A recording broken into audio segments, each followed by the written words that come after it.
Alright, hello. How's everybody doing today? As per usual on Thursdays, except for last week and next week. I guess it's not as per usual as it used to be, but I am your host, Richie T, also known as Richard T, coming at you live with some MTG. See what I did there? So, what am I playing for you guys today? Well, as you may or may not know, last weekend I was at the SCG Invitational. I had an okay Pioneer Day 1, but a really bad Modern Day 1 to unfortunately not Day 2. And this is the Pioneer deck I played. I think this deck is pretty powerful. I think it's in a fine spot. There's some other variants I may try in the future for you guys, like Autumn Burchett's Golgari version, but nonetheless, I'm streaming for you guys today what I call Pioneer Tron. Hey, thank you, Lucifer, for the follow, by the way. I appreciate that. So, what is Pioneer Tron? Well, unlike in Tron and Modern, we're not trying to assemble like 3 lands to make a bunch of mana, but we are trying to make a bunch of mana and go above our opponents. So the way we're doing that is by playing a bunch of lands. So we got a handful of forests here. We got 7 to be exact. We got 3 Castle Garenbrigs, which are basically forests except for the first turn, but can also help ramp a little bit, skip us from 4 to 6. A couple, 3 Haship Oasis as a desert forest that also has a little bit utility in pumping up our creatures. A couple Stomping Grounds to help for a red splash. An Aether Hub as a one-shot forest or mountain. A Ramunap Ruins as our red desert. A Blast Zone for creature removal. A Radiant Fountain for some life gain. A Scavenger Grounds for those pesky graveyard decks. And then we get to the lands that really will be doing a lot of heavy lifting for us. We have 3 Shrine of the Forsaken Gods, which this is basically Eldrazi Temple once we have 7 lands in play. Which might seem odd, like why do we need more than 7 mana? Well, if you look over here, there's a lot of things that we're going to get into that cost more than 7. That Shrine works really well with. We have a Sanctum of Ugin to trigger to get our second fatty to win the game. We have a backup plan of, as opposed to playing a lot of big threats. We can just Field of the Dead, make a bunch of land drops, make some zombies, and kill our opponent that way. And we have a spicy Cascading Cataracts here to go with our Golos. So, now that we know the lands that we're going to be ramping with, what are the spells that will allow us to ramp? Well, for the 0 or 1 mana spells, we have 4 Arboreal Grazer, which this is the best card in the deck by far. It's your only turn 1 or 2 play, essentially. And it's really important to have this or have a chance at this. A lot of hands you won't keep otherwise unless you know the matchup and feel like you have plenty of time. And then, of course, we're a green deck, so we got to play 4 once upon a time. So next up, we have our 3 mana ramp. We have 4 Elvish Rejuvenator, which you've probably seen in Standard with the Field of the Dead decks. It works really well as it's a ramp spell that gets you any land. But the other spell that works really well because of the way our curve works is Nissa's Pilgrimage. When we cast Nissa's Pilgrimage on 3, it guarantees, or on turn 2, it guarantees that on turn 3 we will have 5 mana, which is the next step in our curve. Because the real power of this deck is casting the card Hour of Promise. This is essentially a 5 mana Primeval Titan trigger, and as you see we have a bunch of lands we can grab, but notably, casting Hour of Promise with 5 lands in play, getting a Shrine and any other land is 7 lands, therefore you will have 8 mana on turn 4. 8 mana to 10 mana on turn 4. And then the other ramp spell we have at 5 is Golos Tireless Pilgrim. People remember him from Standard. He is very powerful. A lot of the time he won't go get our effective... Him and Hour of Promise get very different lands most of the time. Hour will typically get us like some fields, maybe some deserts, shrines. Golos might get us a utility land, but a lot of the time Golos gets us Cascading Cataracts because it tells our opponent that if they don't deal with Golos, in 2 turns we will be activating Golos. And that's a big threat, as you can see when we get into our top end here. So now our top end Of course, like every other ramp deck, we have 3 Walking Ballistas. It's just very good. It scales at every point of the game. And it also gives us something to do on 2 if we don't have a Grazer or a Once Upon a Time. We have the real reason to play this deck, in my opinion, which is you get to play the full set of Ugin the Spirit Dragon. That's really what this deck is. This deck is just trying to play Ugin the Spirit Dragon. Now, the reason why Ugin is so powerful in this format, because you don't really have an effective way to deal with him, and a lot of decks require creatures to win the game. So Ugin will be able to deal and almost close the game out on his own. But when he can't, we have a 1 of Ulamog as just an insane top end, let's be real. An Emrakul the Promised End for the matchups that Ulamog isn't quite great against. And then 2 Dragonlord Atarkas for when we need a body to back up a Walking Ballista, basically. So, essentially when you cast him, it's like casting a Walking Ballista, but you also get the 8/8 Flying Trample behind. So, that's what our main deck's up to. Our sideboard has a lot of removal in it. We have a couple Spatial Contortions for dealing with things like Monastery Swift Spear or Eidolon of the Great Revel. We have a couple Warping Whales for dealing with Thing in the Ice, as I found that to be the card that actually kills us the most in Is It Phoenix. A couple Return Natures for... Really, this card's just so flexible, being able to kill an artifact, enchantment, or a card from the graveyard. And then we have a couple extra threats and 3 Thought-Knot Seers, picks apart our opponent's hand, helps our combo matchup. A World Breaker for blowing up troublesome artifacts, enchantments, or lands, and also being a recursive threat. 3 Oblivion Sowers for the mirror, but also just a more mid-rangey threat that we can cast. You know, fits our curve a little bit better. And then the real reason to play red, Atarka's nice, but the reason why I got sold on splashing red in this deck was actually for Rurik Thar in the sideboard. This is a stone cold killer against any combo deck. If you're facing Nexus or Jeskai Ascendancy, they will not beat a resolved Rurik Thar most of the time. So, Rurik Thar is really the most powerful sideboard slot in my opinion. Alright. Now, before we hop into the games, as per usual, we gotta hop over to momsbasementgames.tsgplayerpro.com so I can tell you guys to buy your singles from there. The reason why you should buy your singles from momsbasementgames.tsgplayerpro.com is because we have all the best deals. If you're looking for your treasure cruises, your snowlands, or your elvish mystics, for example, Mom's Basement Games has you covered. On top of that, if you're looking for quality content and are watching on YouTube, check down in the description box below for all the links that I'm going to be talking about. But also try to tune in live on our Twitch sometimes. We really would enjoy having you to interact with us.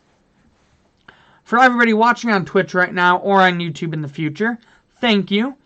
If you're interested, try to find us on social media.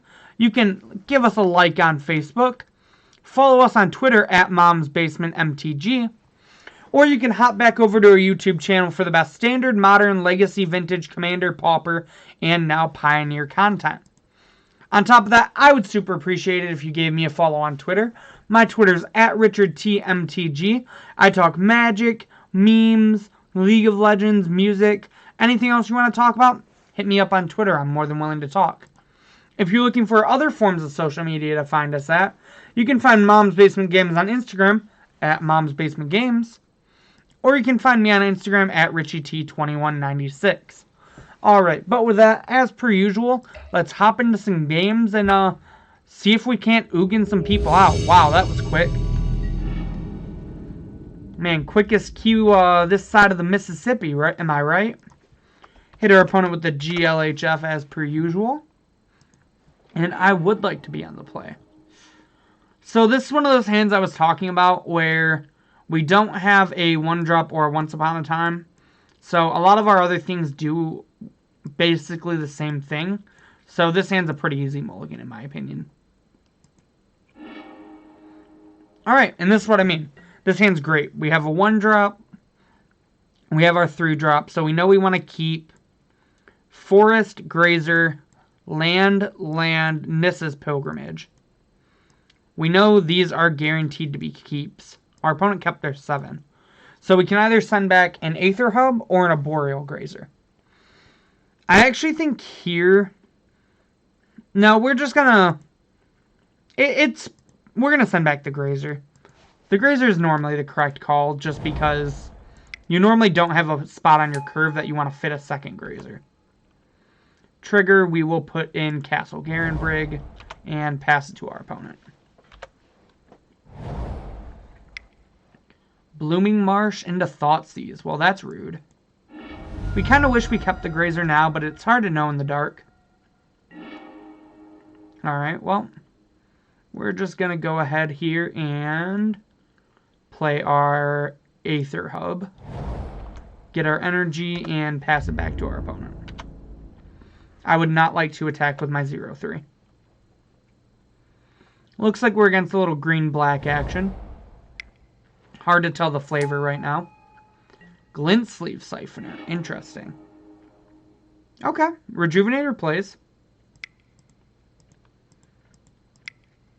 We'll go ahead and rejuvenate. We'll take a Stomping Grounds. I will not like to pay 2 life. And then we can play our Haship for turn and pass it on to our opponent. Now it's pretty awkward for them because they don't really have a good attack without a removal spell.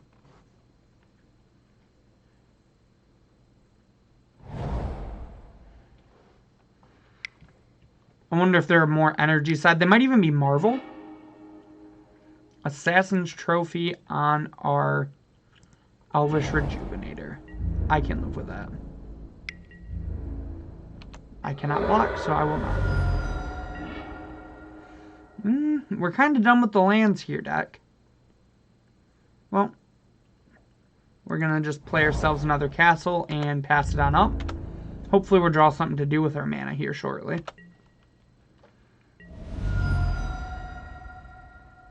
6, 7, 8. We have 9 mana, essentially. So we can play just about anything.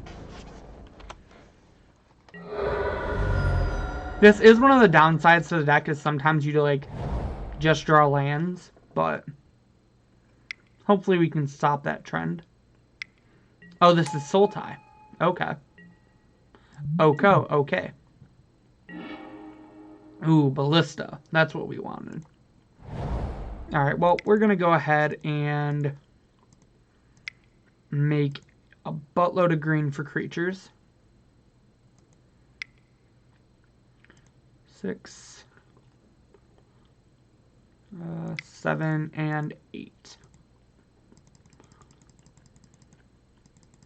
And we will cast a big Walking Ballista. Our opponent can't trigger this right now, so I'm not super worried about it. So we'll just go ahead and pass.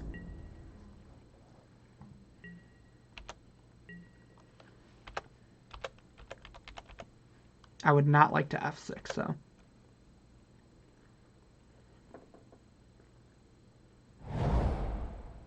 Fabled Passage from our opponent. Sure thing.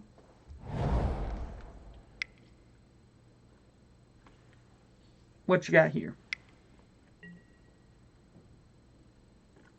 A Rogue Refiner. I think this is actually Marvel.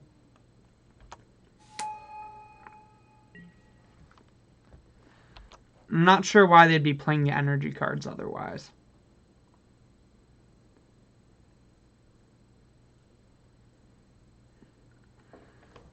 How's your guys' day going? Do you guys plan on going to F&M tomorrow?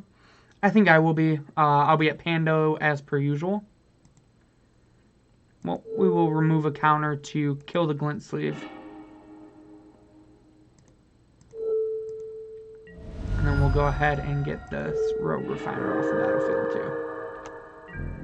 And then we will have a 4/4 Elk. Not quite the draw we wanted here. 1, 2, 3, 4, 5. Oh, that was a punt. Oof. I could have killed the Oko by using a Haship Oasis here.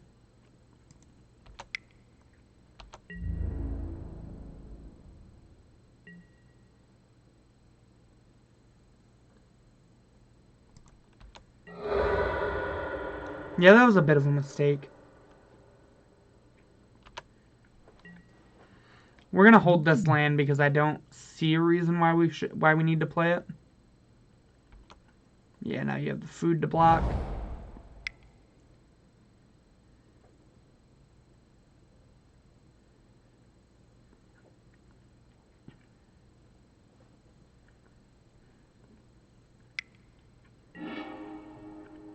And a Sassiger. Alright, hopefully we can draw something good here. JVP.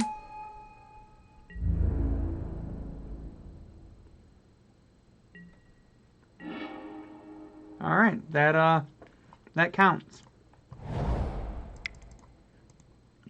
3, 4, turn it all into green.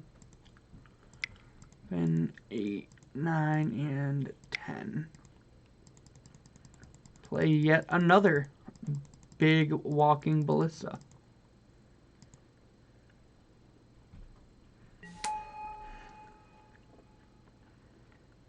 Now the question is here, do we shoot down the Tassiger?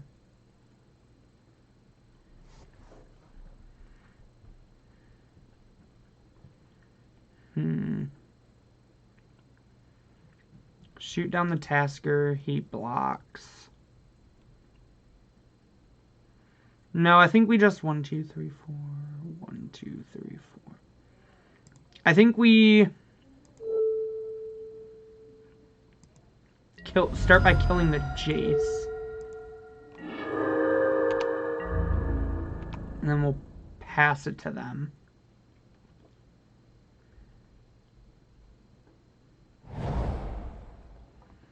If our opponent Elks this, we have a 6/6, which can attack through their creatures. Is this the Marvel, like I assume? Nope, just an activation of Tassiger, you say? Sure.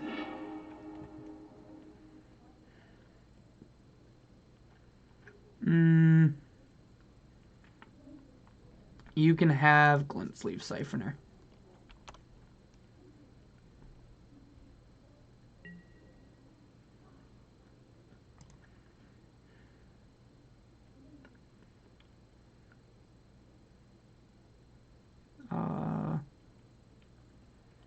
Yes, I will take a 6/6 Elk. And you will have a Glint Sleeve Siphoner now.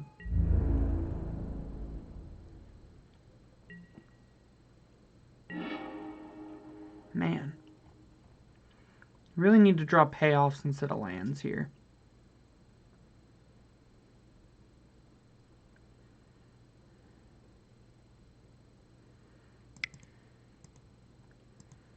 Well,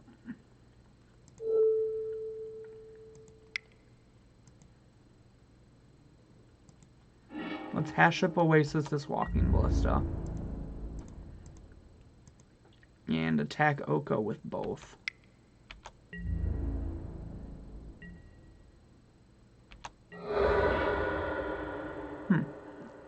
That means they probably have another Oko. I am going to play this Stomping Ground, just because otherwise we have to pay life.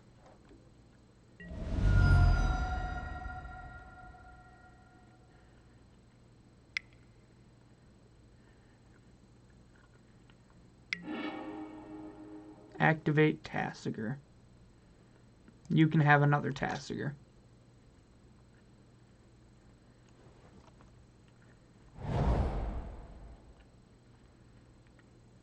So the only card we know about in their hand is Tassiger right now. Marvel, I assume? They've got to be playing Marvel, right? That's the only reason they'd be playing like Rogue Refiner and all these Aether Hubs.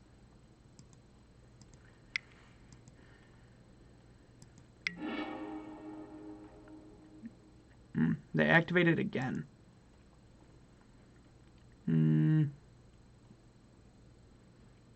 You can have Jace this time.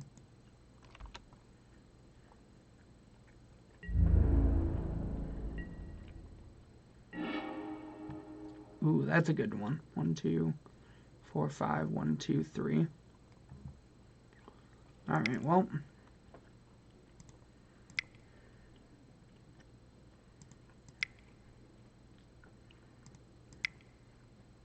Let's cast ourselves a Golos. I would like to use this trigger. 1, 2, 3, 4, 5, 6. And I would like to get a Field of the Dead, I believe. Yeah.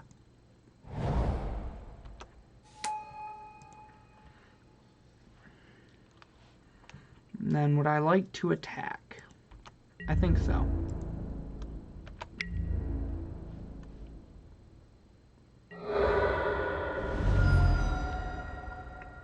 We'll pass it on to our opponent. Hopefully they don't have an answer to Golos, but it'll be pretty hard for them not to with 7 cards in hand. JVP.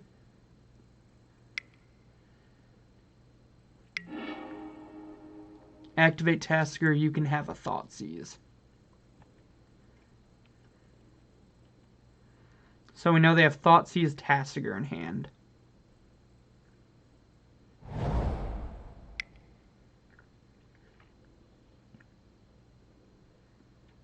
What is this?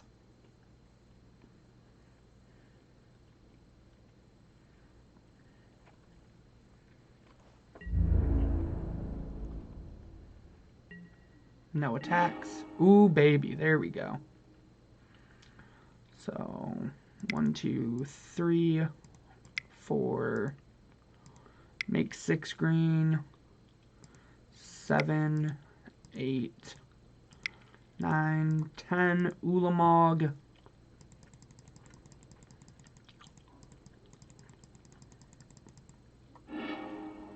Cast trigger. I would like to exile.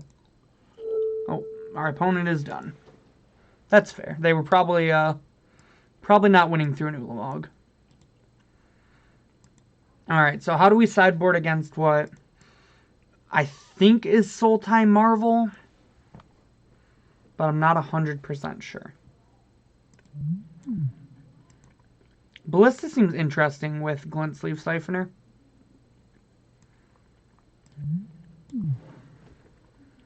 Rurik Thar seems like it just gets outclassed.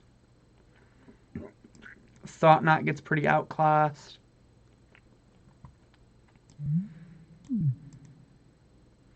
Warping Whale kills Jace and Rejuvenator, so does Spatial Contortion. Return to Nature seems pretty bad.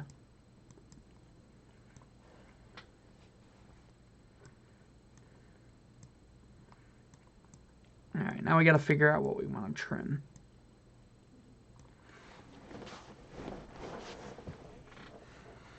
Maybe we are just supposed to go over the top, so we don't really want this removal.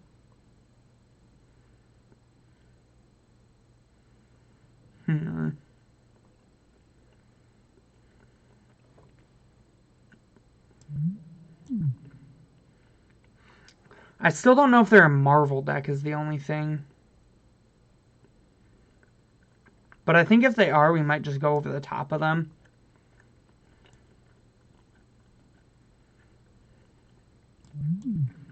Man, this is actually really hard to figure out how to sideboard.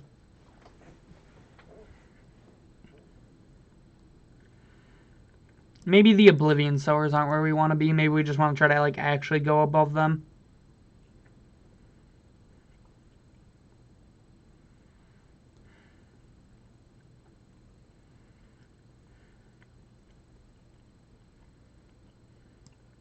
And I think we just might not want to hold up removal. Although Warping Whale does counter Thoughtseize.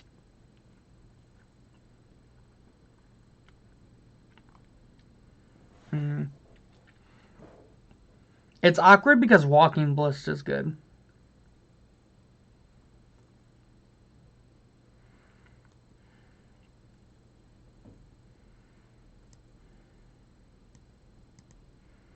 Can we trim an hour?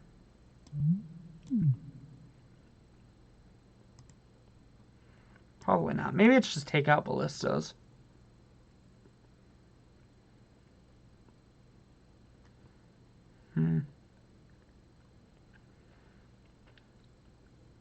Yeah, I think we're going to try this.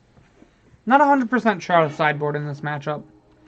I'm kind of going like a couple different directions because I'm not sure what they're playing. Well, this is one of the few times you'll ever see me mulligan a hand with a Boreal Grazer.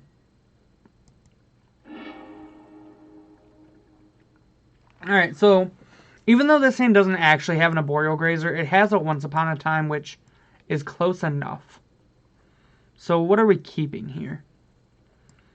1, 2, 3, 4, 5, and then I think we keep the Stomping Ground and put a Forest back.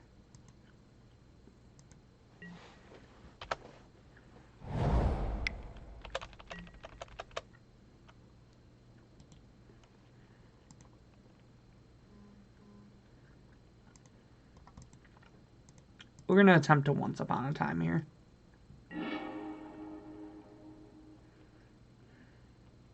We're going to take the Golos, actually.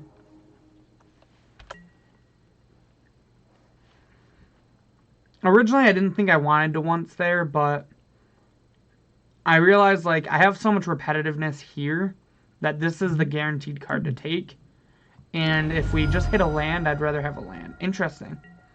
I think Rejuvenator is actually weaker than Pilgrimage, so. We'll start with a Field of the Dead tapped and pass. Second Swamp into Siphoner, alright. Stomping Ground tapped and pass.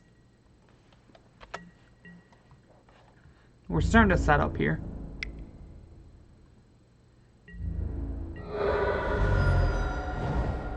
Aether Hub. And now to us.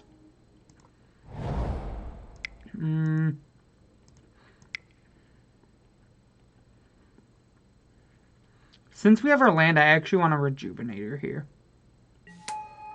Just try to get some bodies. Well, we have our field set up. Next turn we can Golos.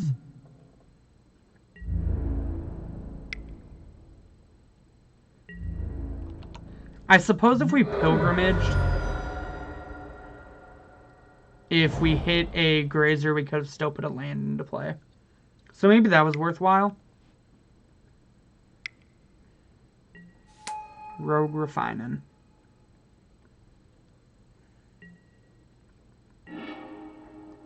Alright, well that's fine. 4, 5, 6. I'm going to get the Cascading Cataracts here.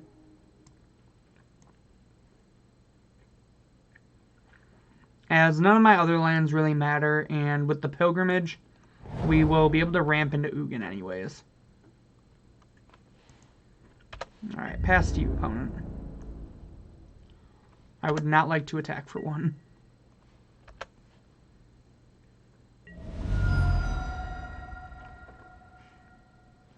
So basically we're going to Pilgrimage next turn, and that will get us to our Ugin mana anyways. Wicked Wolf. That's so wicked. Can't block, so I won't.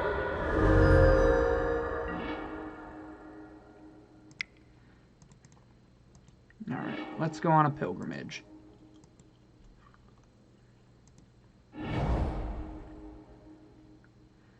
Let's go on another Pilgrimage. Get all those forests out of our deck. And then we'll play a Grazer. And put another forest onto the battlefield. And that's what we call ramp. Ugin's going to basically like come down and win us the game.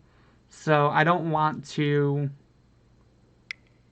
attack because basically we're set up to just land a Haymaker next turn anyways.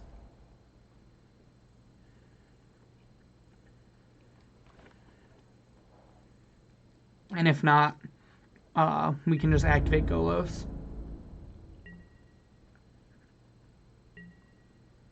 Oh, yeah. Ooh, hello.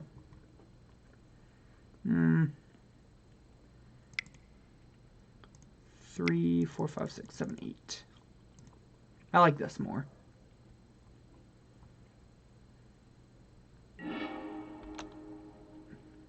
Oh, are we about to get stroked? Yeah, we are. Oh, negate. Okay. Yeah. Not much we really could have done about that. We'll just pass to our opponent with the plan to Emrakul on next turn. 1, 2, 3. We have 4. Emrakul costs 9. Abrupt Decay so you can get in there. You got it, opponent.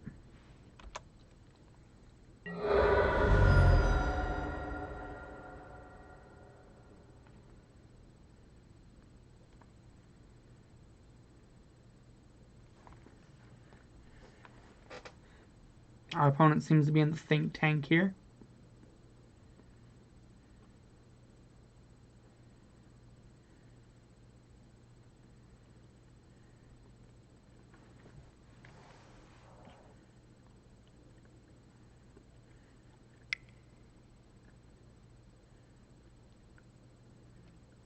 What you got here, opponent? Tassiger.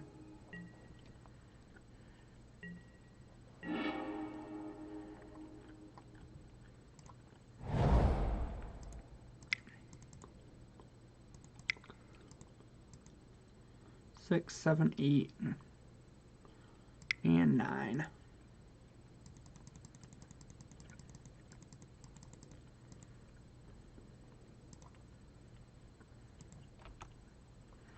I would like to choose you with Emrakul. They did have the stroke.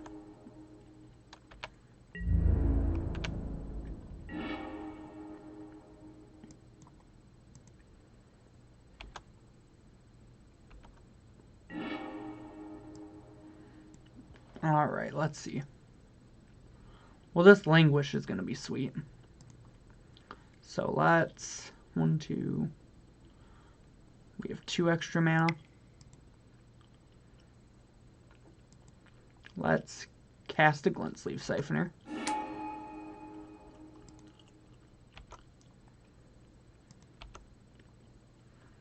And then...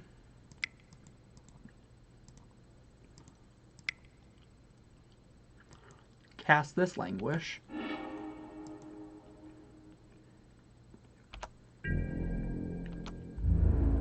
And then let our opponent take their next turn.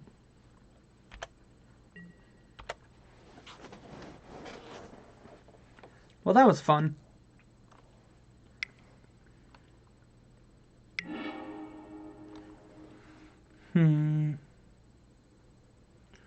You can have your Languish back, opponent.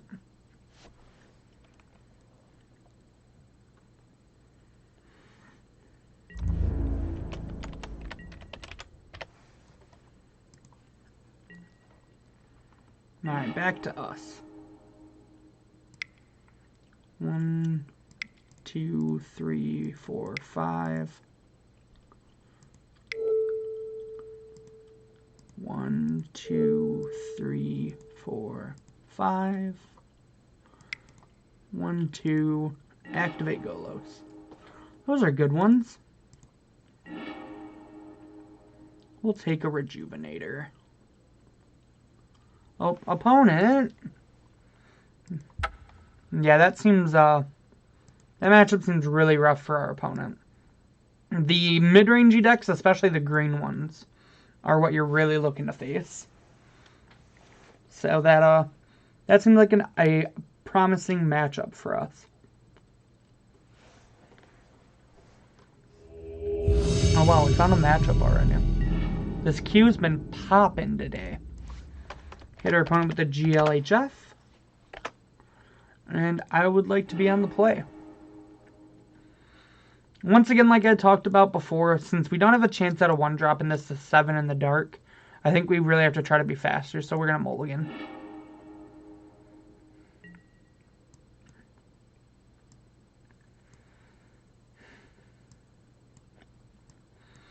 This hand has 2 looks at lands to really get going.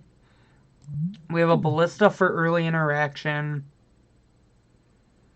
And I really don't think I want to go to 5 because of trying to find a 1-drop.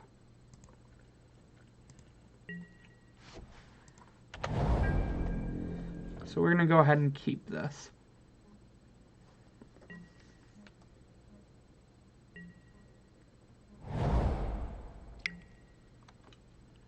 Oh baby, we got something to Doomblade. Grazer. We need lands, not you, buddy.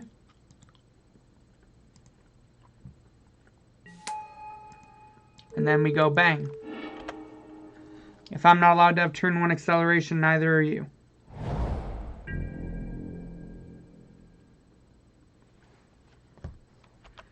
Oh, it looks like it's the Stompy deck. Yikes.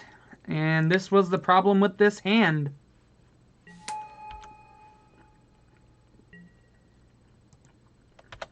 Well, hopefully we draw a land on the next turn.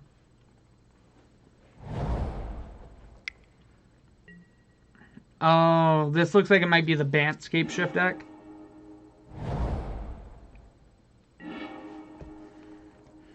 Wow. 25 lands in our deck. Yeah, I mean, it was kind of a risky keep for this reason. We're just going to get clowned now because we didn't draw our land. Our opponent's list looks spicy.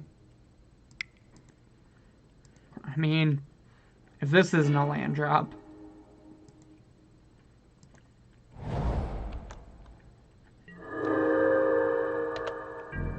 Go ahead, I guess. We bricked for too long here. It's like Tron, where you don't have turn 3 Tron, but your opponent does. That's basically what just happened. Yeah. We're not winning this game. That's fine. It was kind of a risky keep, but I figured it was better than going to 5 in the dark. And we got punished for it. It happens. Alright, how do we want to sideboard here? Thought Knot seems like it might be okay. Rurik Thar seems pretty risky. This is literally the matchup for Oblivion Sower. Atarka doesn't seem great. Ballista's not great. Emrakul's not that great. Alright, so we have 5 more cuts now. The unfortunate thing is I went down to 27 lands instead of the 28th. Oh, hey, Caleb. How's it going, bud? To add the 3rd Walking Ballista, which I think is still correct, but it does kind of make it to where we can't side out any of our lands.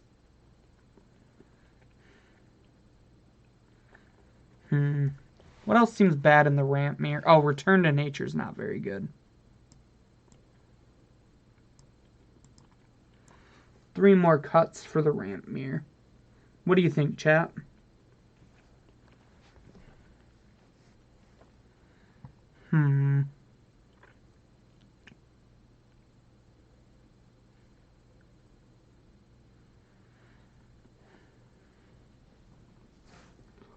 Yeah, this list is really cool. I really enjoy it.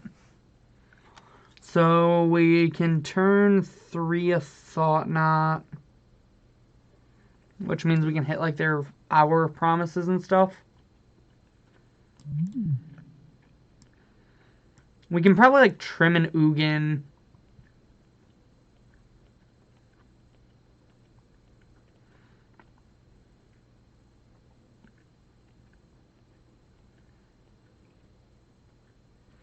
I haven't seen enough play with this list to give advice, though. That's cool, man. Yeah, not many people have streamed it for some reason. But I see it, like, in the 5-0s a lot. That's actually where I got the idea. I think maybe we're supposed to just try to be more mid-rangey. And then have, like, our top end just be Field of the Dead, maybe. But maybe then we're supposed to board out an hour. I do trim an hour a decent amount of the time. I think we're going to try this. I'm not sure if this is correct or not. Well, I do know it would not be correct to keep this hand, so we will mulligan. Yikes. Our hands are not being kind. Down to 5 we go. So this is a really risky hand, but I think on 5 we have to keep it. So we keep the Once the Grazer, the Land, and the Nissa's Pilgrimage. And we just kind of hope to top deck out of this. Really hope our Once hits a green source.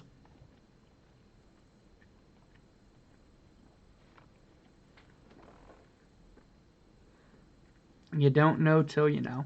Yeah, the one thing I haven't faced the ramp near much at all.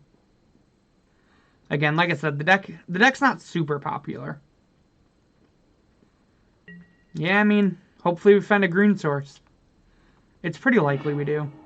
Boom, there we go. Forest, Grazer, put in Blast Zone, and pass. Alright, now we just need our deck to start functioning after this.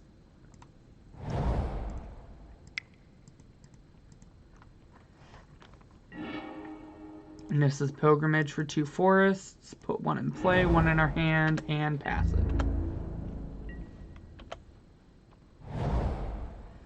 Alright, now we're really just looking for stuff to do with our mana. Pass it back to our opponent. Our opponent did keep a slower hand. They probably have a 3 mana ramp spell here if I had to take a guess. Yep.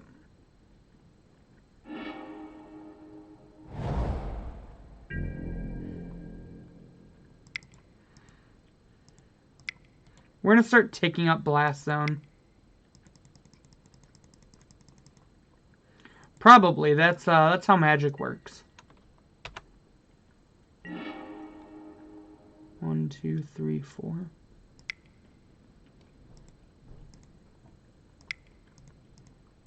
Alright, let's get rejuvenating.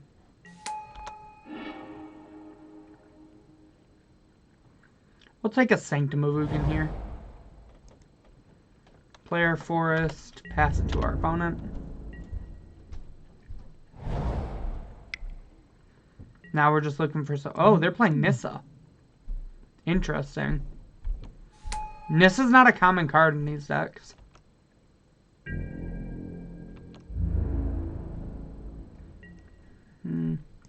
Well, I know what we're taking up our Blast Zone towards.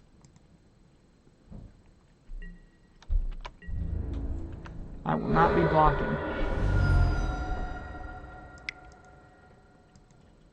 1, 2, 3, 4. I will take a World Breaker. 4, 5, 6, and 7. I will cast said World Breaker.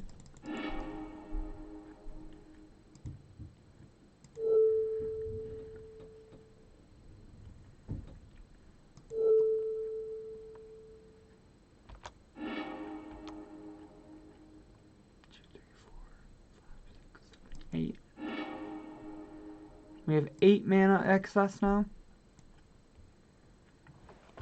So I either get Oblivion Sower or Golos here. 1, 2, 3, 4, 5.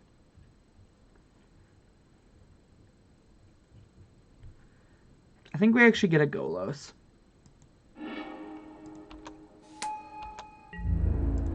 Go to combat, attack our opponent's Nissa, and pass.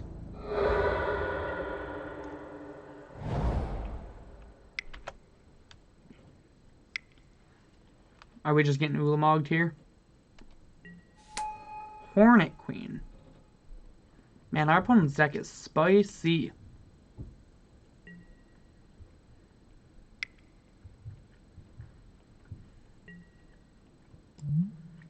Springed Mind.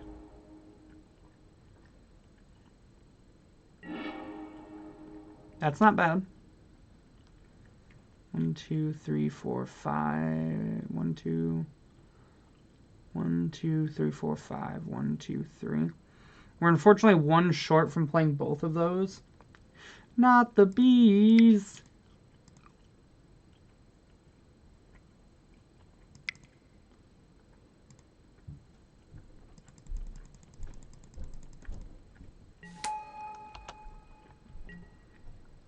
I will use Golos' ability to get a Cascading Cataracts.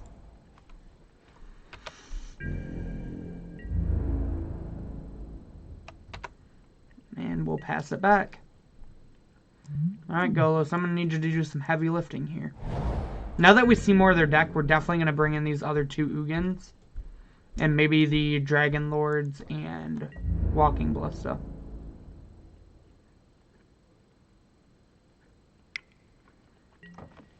I will, in fact, take 5.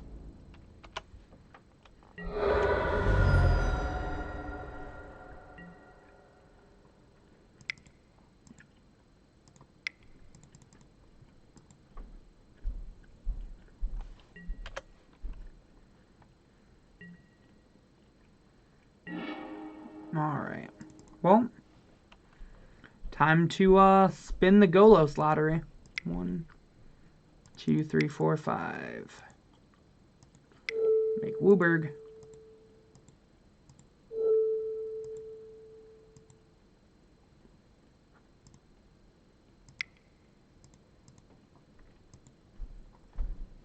Big money. Alright, not the worst. We'll cast our ones.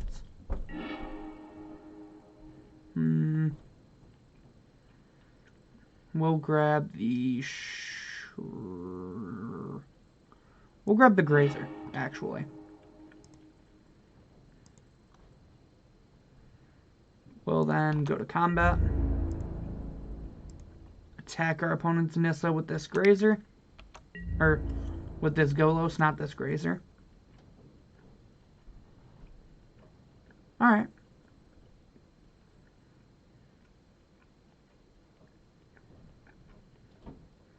They're deciding what matters more, that 3 loyalty or their B.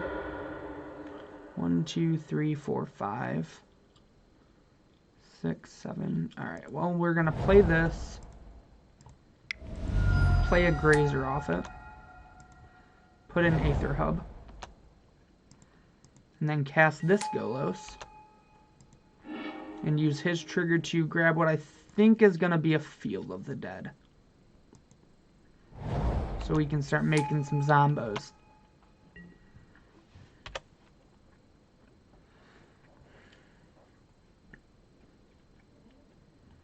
Interesting that our opponent didn't cast Mind.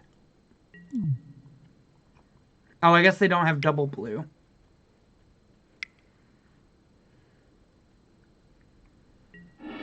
There they go.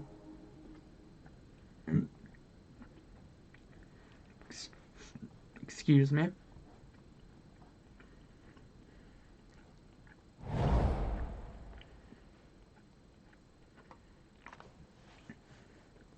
Hopefully they don't have like Ulamog, because they have the mana.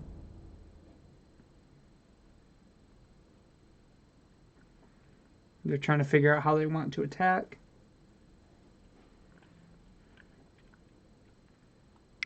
They decide for 3.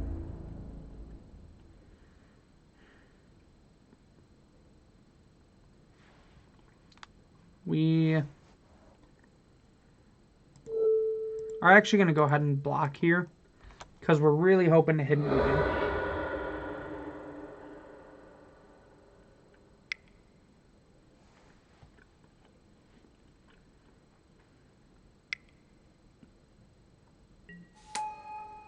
Well, speaking of, they bolt us. 1, 2, 3, 4, 5. Make Wooburg again.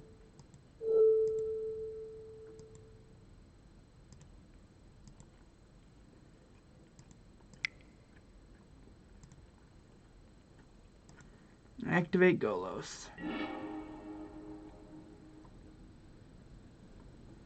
That's unfortunate. Not knowing the matchup might have costed us.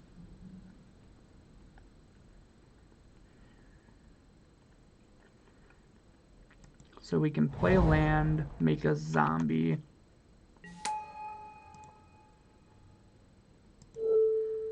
We can Warping Wail away one of the tokens.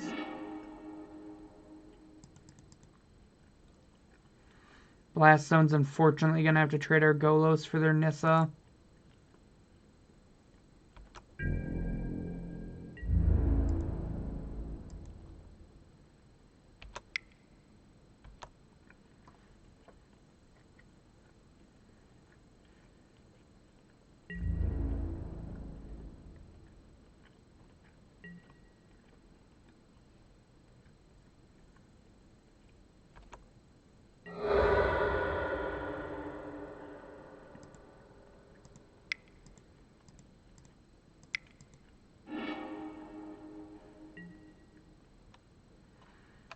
Alright.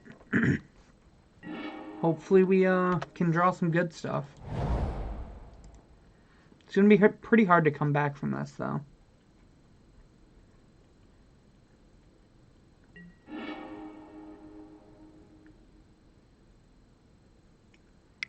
-0 on the Ugin.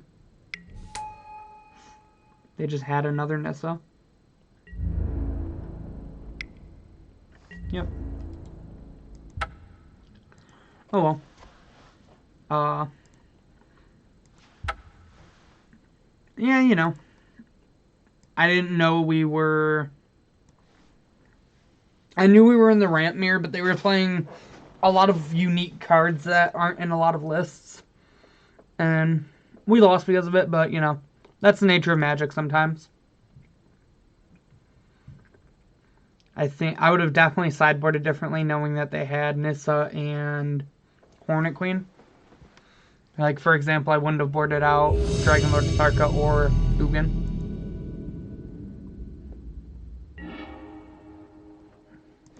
Alright, we are on the play again. GLHF opponent. And once again, we have a hand that we will mulligan in the dark because we don't have anything to do on turn 1.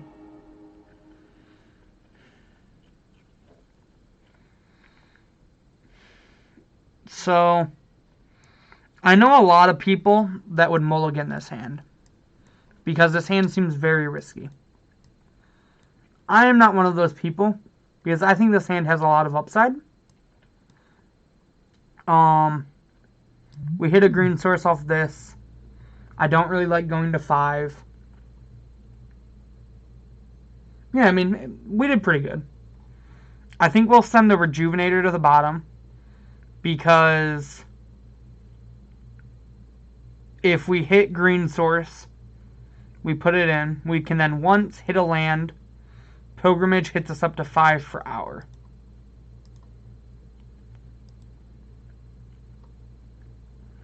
Our opponent also mulliganed to 6.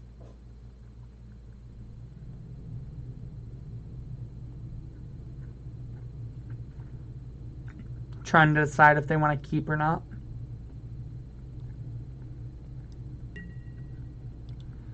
Alright, here's hoping. Perfect. Forest for Arboreal Grazer. Trigger, put in Shrine, pass. Alright, we're in business.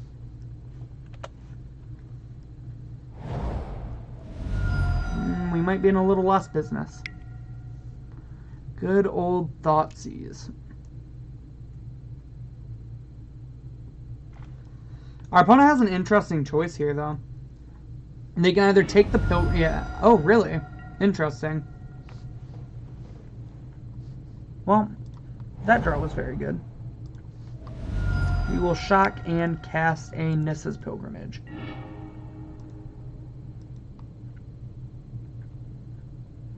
Oh, we have Spell Mastery because of that. That's funny. I didn't even think about having Spell Mastery because our opponent took Hour of Promise.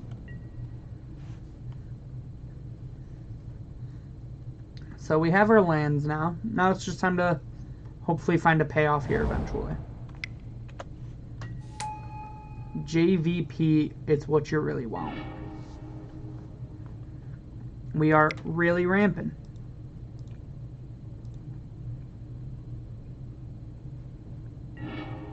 So we will no longer have any basic forests in our deck.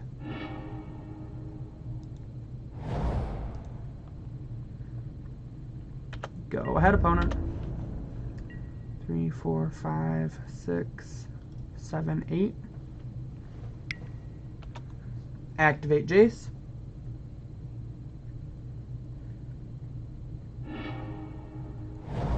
Cast down seems like a fine discard. Oh no, better call Oko. Our opponent's hungry, they're gonna make some food. And I'm gonna tell them a fairy tale. Instant sorcery.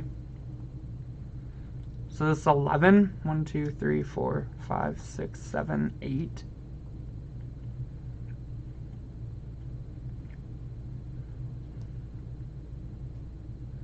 I think we're supposed to just take the Ballista.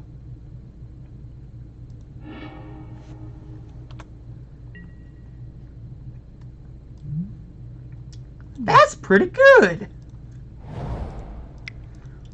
Just like we drew it up, chat. Boom. Drop the mic.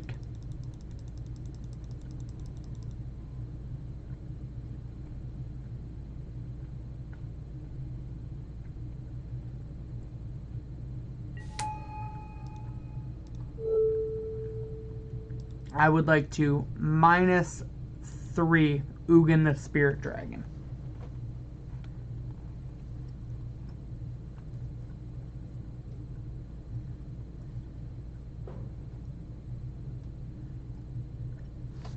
Alright, opponent. Our opponent has seen enough. Alright, looks like we're up against the Sultai Fairish pile here. Thought Knots don't seem great. Rurik doesn't seem great.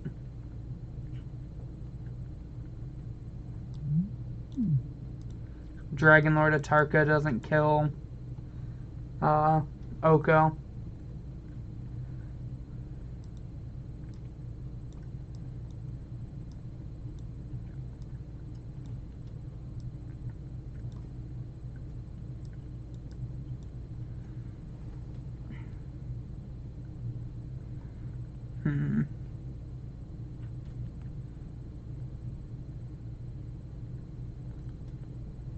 Ballista's pretty awkward with our curve.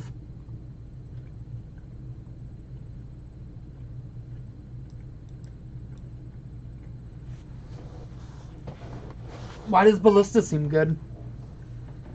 We can't really kill, like, we can kill Jace with it, but it's pretty inefficient, I think.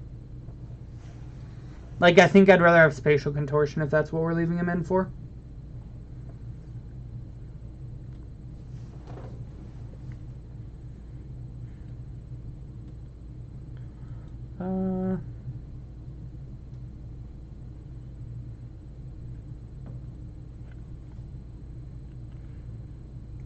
What else do we want to cut? Ballista doesn't really deal with Oko, though. Oko just has so many counters. That's like the problem with Oko, is he just has so much loyalty.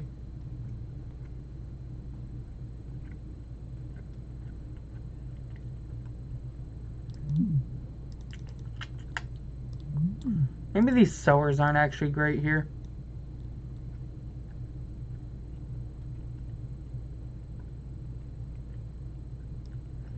Could buy one over a Rejuvenator. We don't really need to super ramp in this matchup.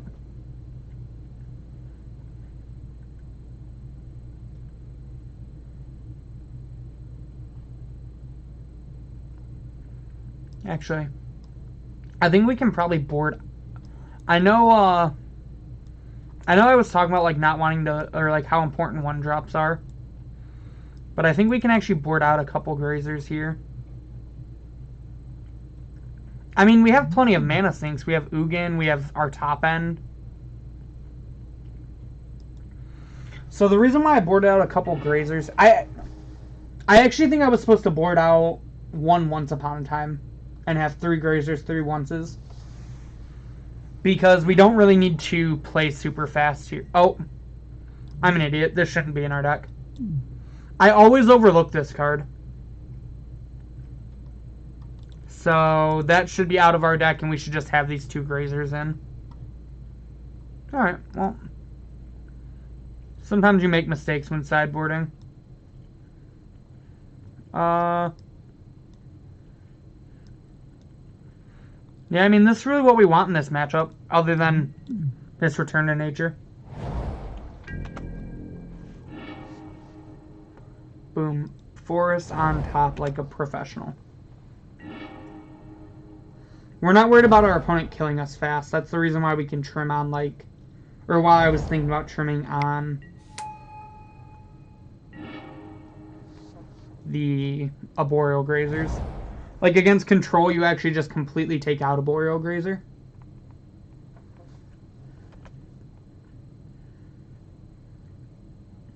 But, like I said, these Return to Natures just shouldn't be in our deck. I just, like, completely overlooked them. I think I did that twice, actually. Which is both funny and awkward.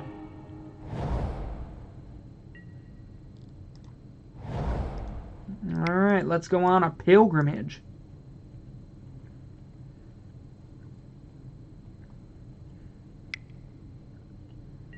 Negate. That's rude. That makes our hand pretty bad. Not bad, just awkward.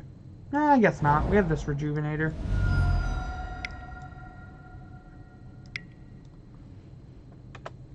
Kalitas? I guess our opponent just really wants to get aggressive.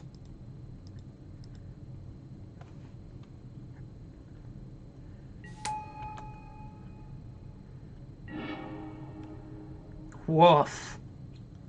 This game is just not going our way. There's like definitely nothing that this card's gonna come up against here in this matchup.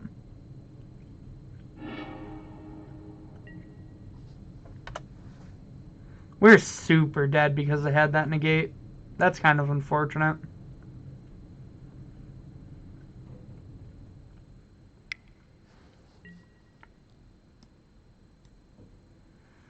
You can see this useless piece of cardboard I have in our hand. Hopefully they're really confused why we brought it in and they take it because of that. That'd be the tech. Nope, they took Golos like a professional. On the bright side, it being Arboreal Grazers would not have made this hand any better.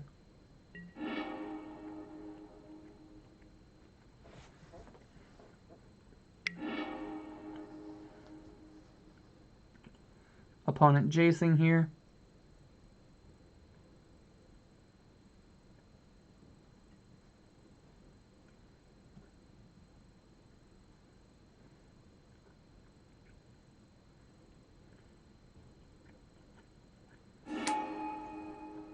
Discarding Forest.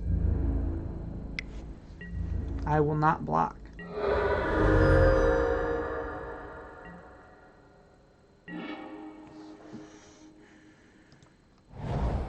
Well, funny enough, we, oh, that's not the button I want. No, stop that.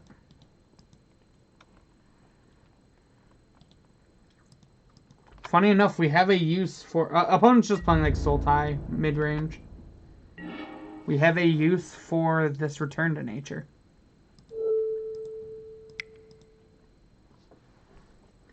We were probably supposed to just play an Arboreal Grazer last turn, too.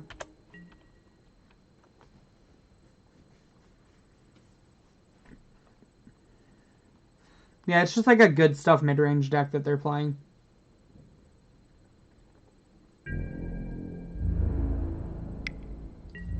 I will not block, opponent. I told you that.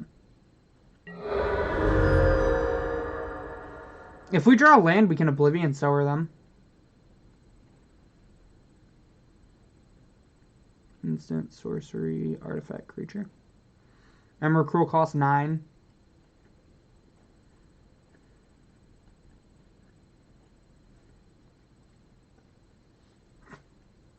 We did it. We found a use. We found the line.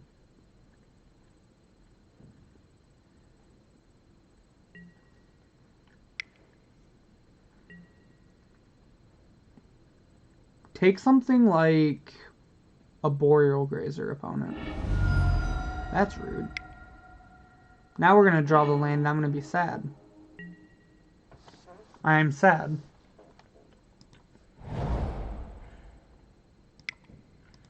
Go get him a Boreal Grazer. You'll show him who's boss. So what if we draw a land? What does that do for us? 8, 9, 10, 11, 12. 1, 2, 3. Oh wait, no, land doesn't even do that. Yeah. We're like not out of this game. Like our opponent's clock is like abysmally slow.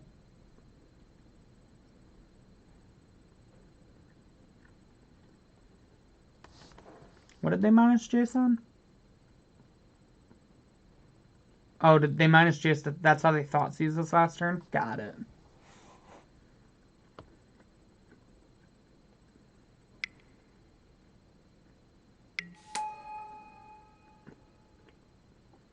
Opponent's getting hungry. I will block the Courser with my Arboreal Grazer. Alright, we're sufficiently dead now. Alright, we're gonna go ahead and get out these Return to Natures.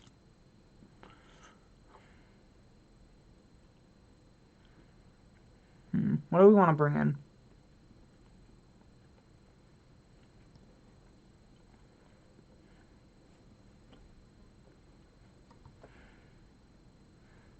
We're definitely going to bring in a Grazer.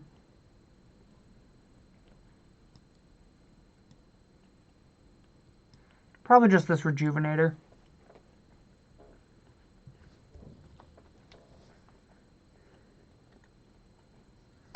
And do we want to change anything else?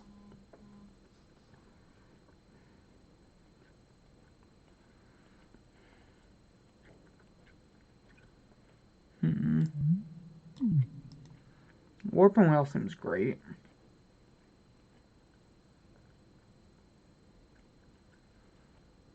We have sufficient top end. Yeah, I mean, we just kind of gotta have lands.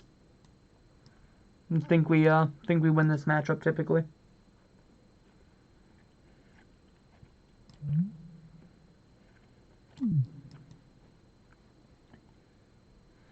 Yeah, we're gonna submit.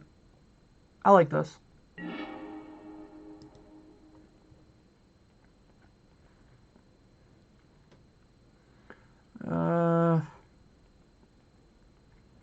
This hand's not very good. We don't have a green source, and even if we do, we're just like not doing anything. This hand's fine. This hand does plenty of stuff. 1, 2, 3, 4, 5, 6. Send back the Radiant Fountain as it's the card that will probably matter the least.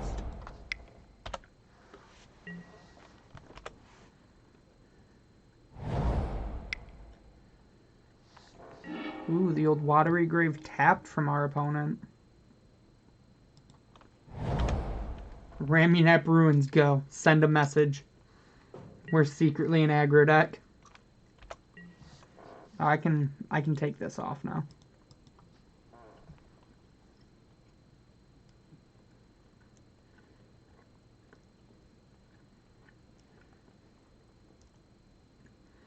Opponent seems really torn what to do here.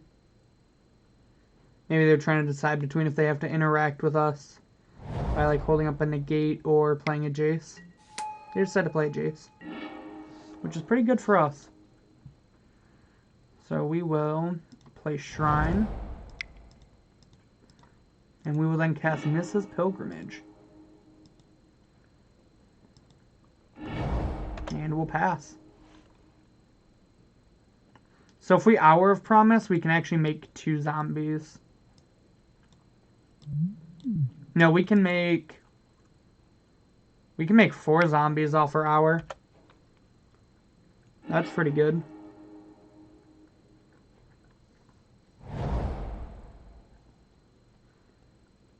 Because we'll have 2 deserts in play. Go ahead. Oh, wow. Hi, opponent. Can you do me a favor and follow us?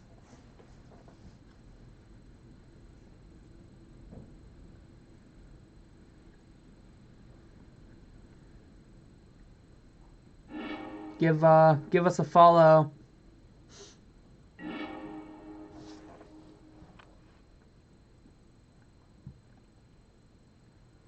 Gotta love the old ghosts.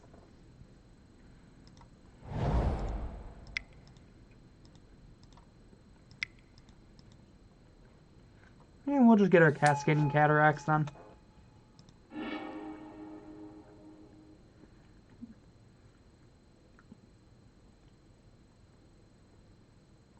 Right?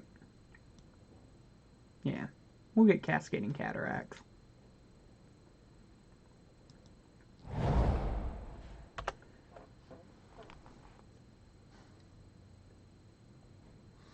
I'm like 90% sure they have to be watching to call field or hour there.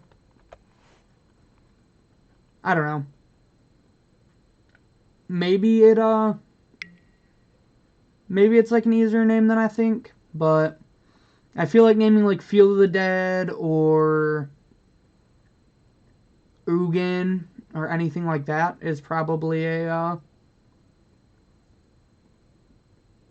more common name there.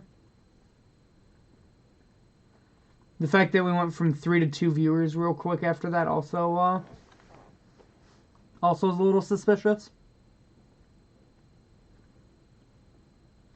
Now we're back up to 3.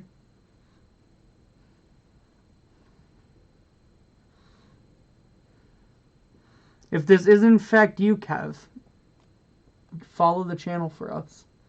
You will be entered into a giveaway for a playset of Jace Vryn's Prodigies. So, that'll help you start building this deck in paper.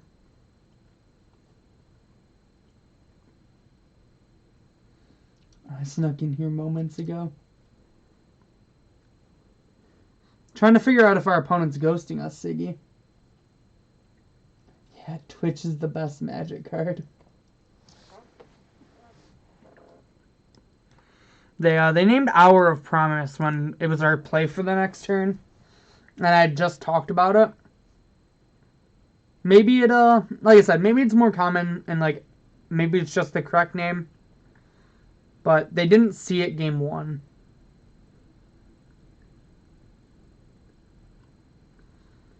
So I don't know, the name seems kind of fishy to me. Discard Languish. Cast Oko.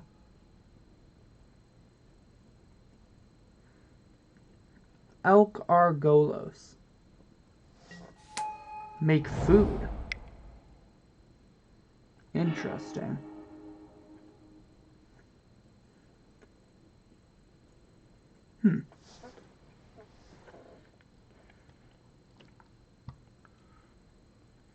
Interesting plays by the opponent.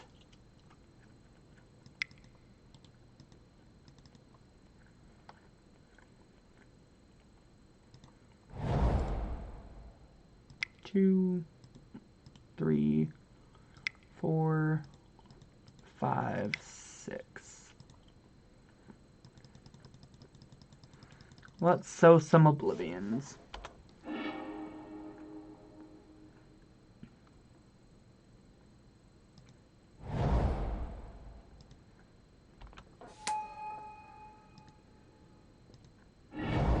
go ahead and fetch here, get our forest.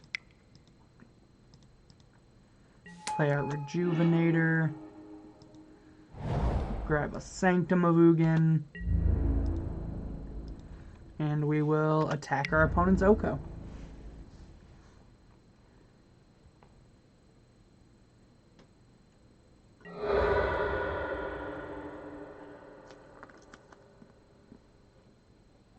Bant for life. Is it your father who streamed the other day? No, my dad doesn't even really know what Magic is. He's like supportive of me, but he doesn't understand the game at all.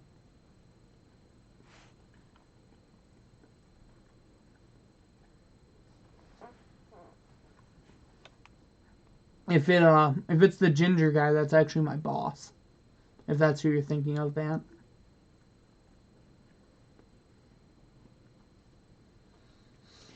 An old dude streaming in this channel last time.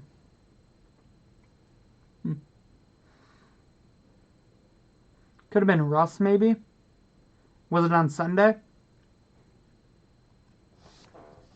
Let me know which one of these days it was, because that can tell me who you're thinking of.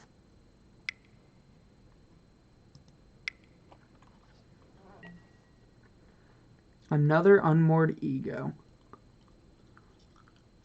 Yeah, I mean, when your opponent casts double unmoored ego, it's going to be hard for you to win. What all do we still have in our deck?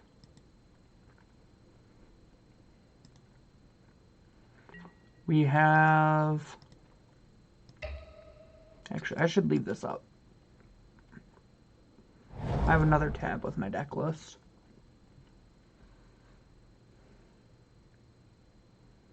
We have Ulamog, Emrakul, Field of the Dead as ways to win this game. And also just like Oblivion Sowers.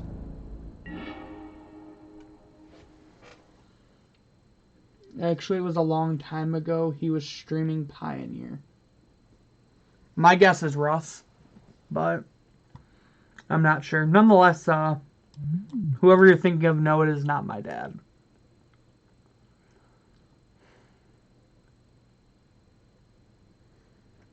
Taking Feather to F&M, both Standard, then Pioneer.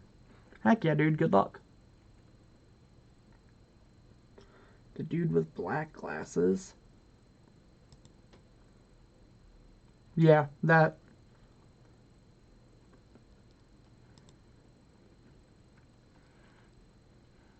I'm 90% sure you're thinking of Russ. Alright, we're going to make one, make two, and attempt to exile all graveyards by sacking Raminap Ruins here.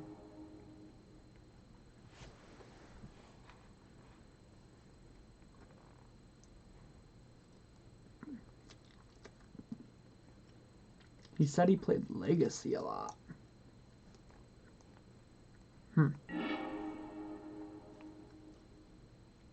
Playing many original spicy Pioneer decks.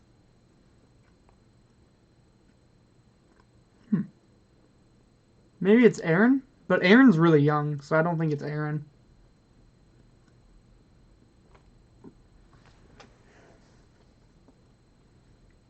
Probably Russ. So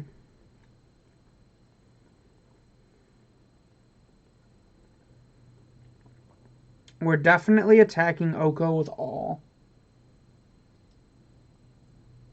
What I mean by old is he's older than you. Aaron's kind of baby-faced, so I'm gonna guess Russ. I'm gonna guess you're thinking of Russ. That's the person I'm thinking of the most. So we will attack Oko with all.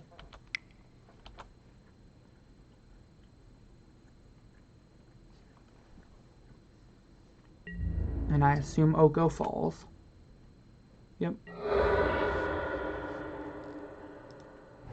So we'll then play a Stomping Grounds tapped and pass.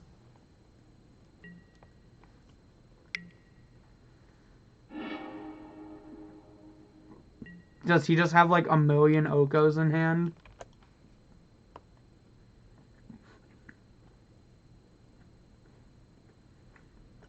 Yeah, I mean, I think this is a super favorable matchup for us if we don't get double on Mortigode. And, like, I think this is an easy win if he doesn't name Hour of Promise on the first on Mortigo.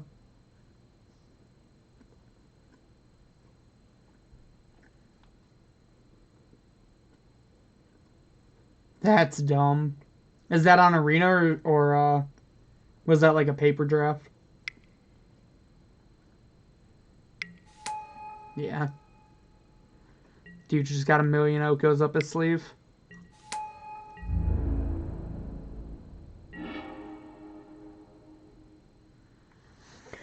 Alright. So if we want 2, 3, 4, 5, 6, 7, 8, 9. Oh, that puts us one off from Ulamogging. Arena. So we attack all in. He blocks one. We don't attack all in because he just gets to eat Rejuvenator then. We attack with Golos Oblivion Sower. He presumably blocks with Skoos. Yeah, I mean, I think we're just trying to set up this Once Upon a Time. 4, 5, 6, 7, 8, 9.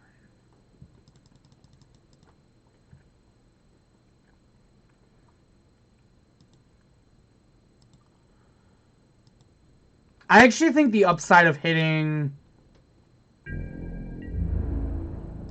Field of the Dead is actually going to make me Once Upon a Time main phase. Okay. We'll go fall to 2. And we will then Once Upon a Time.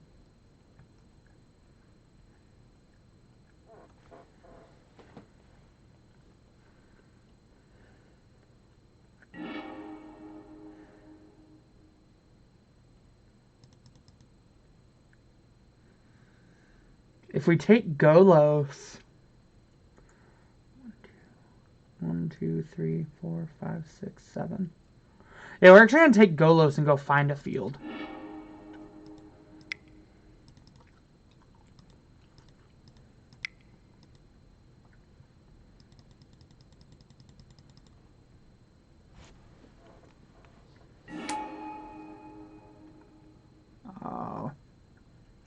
Choose a Golos to keep. I will keep the new Golos.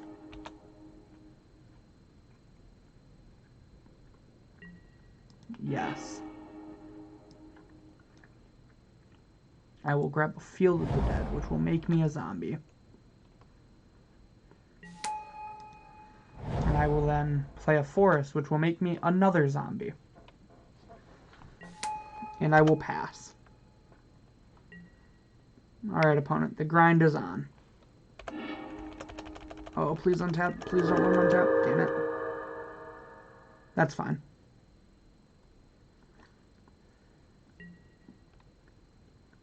Sure.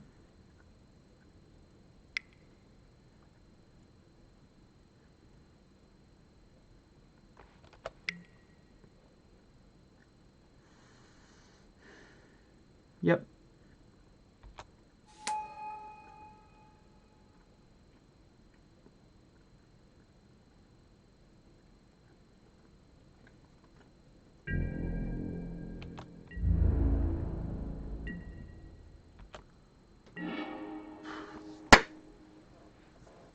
That's what we needed.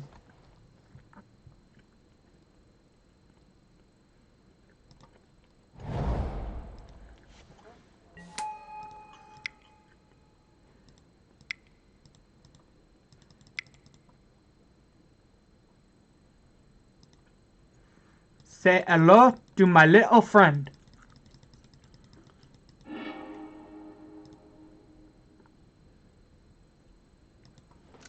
Nice unmoored egos, opponent.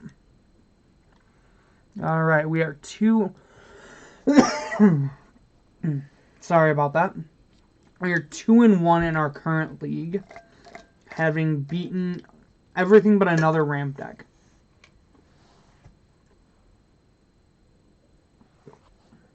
So yeah, as you see, the fair decks are definitely favorable for us.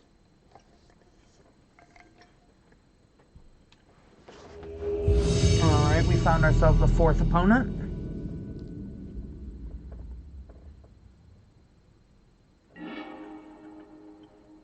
And we have lost the die roll. GLHF opponent.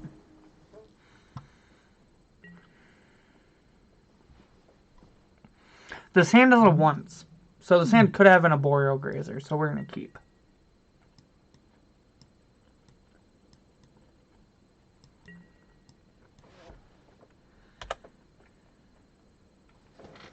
Our opponent 2 wants to tell a story. What is our opponent's story about? Steel Leaf Champion. With no Llanowar Elves. That's what we like to see. Now we will once upon a time, and we'll tell a story about an Arboreal Grazer. This is a story all about how my Arboreal Grazer got lost in the town. What makes it Tron is the fact that you are ramping and just playing a bunch of things to try to go over the top. It was not my name, it's just the name that I've seen the deck have a lot. So it's what I call it.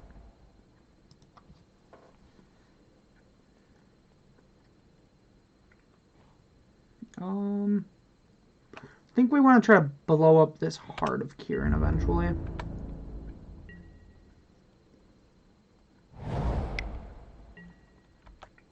Steel Leaf Champion. Crew the Heart. And our opponent's getting aggressive. I will put a counter on Blast Zone. And I will then take 4.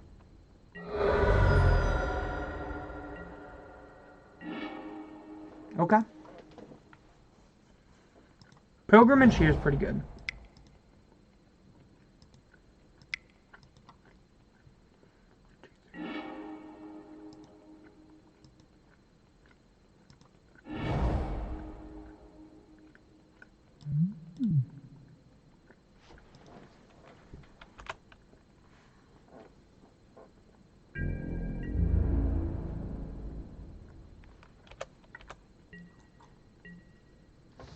Alright, I did play land already.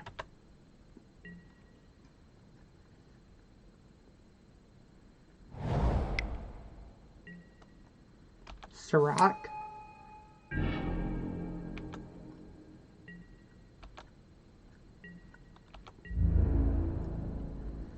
Yeah, I mean, our opponent's getting us. We will chump Sirach.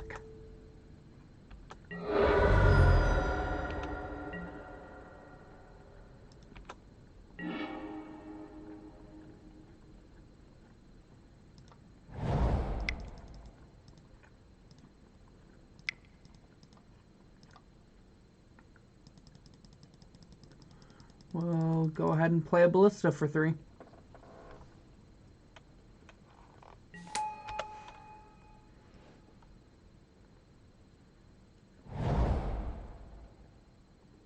We're looking pretty dead. This is actually a matchup I beat at the Open, or at the Invitational. But I don't think it's necessarily an easy one.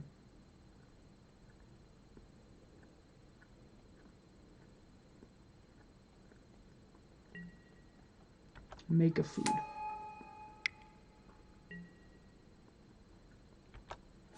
We are very, very dead.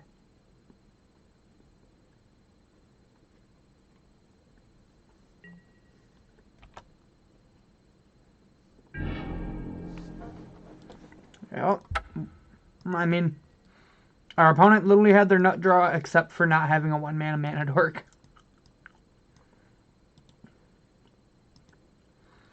Alright, Warping Wail and Spatial seem great. Return to Nature does not. Thought Knots aren't really where we want to... Thought Knots actually not bad.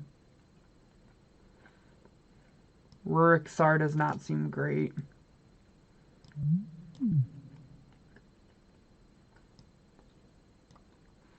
Emrakul doesn't do a whole lot here. I did face this deck, and I'm trying to remember how I sideboarded.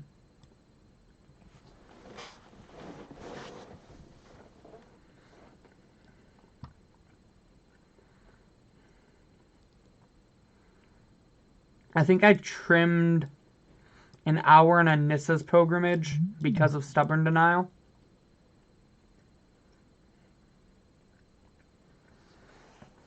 Eight more cards.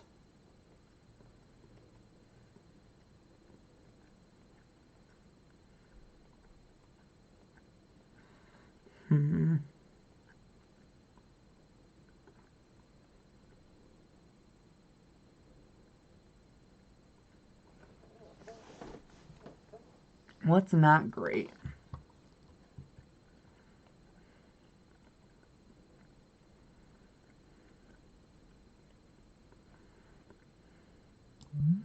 I think I trimmed a Rejuvenator too. What do you guys think? I could use some help here. Thought Knot might be a little slow, actually.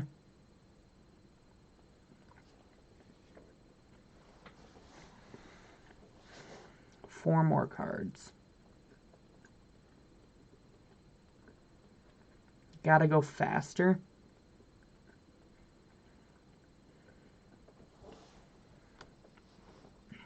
I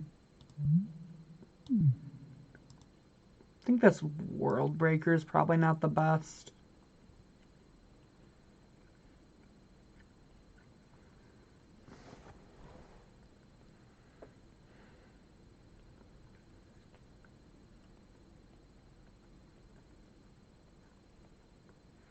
I was thinking about Golos, but like his activations can be nutty. I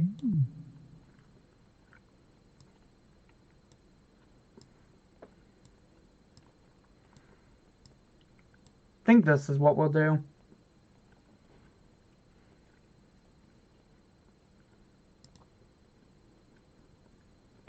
Yeah, exactly.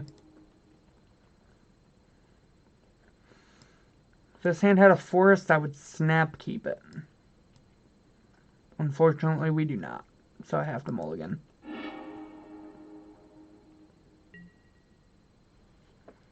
This hand is also not winning anything, so we'll mulligan again. This hand has a chance. So 1, 2, 3, 4,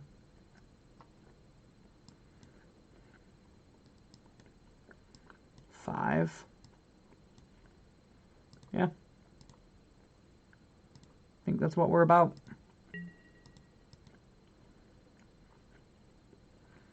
Give Daddy a grazer. That's what we're talking about. Pay 2 grazer, put in Blast Zone. There you go. 5-color Super Friend sounds pretty sweet.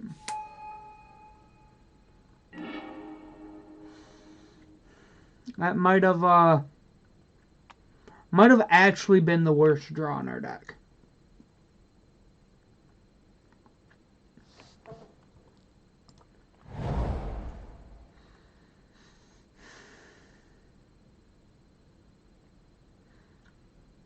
I don't even think I play it.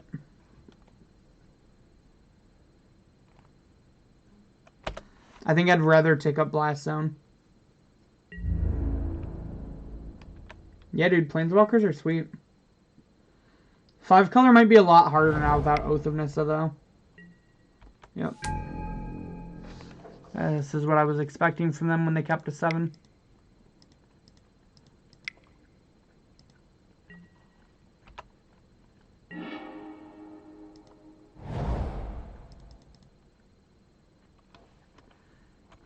think our plan is just to take up Blast Zone again.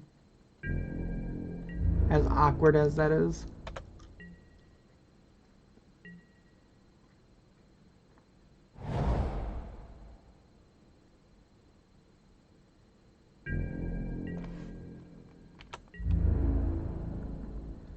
I cannot and will not block opponent.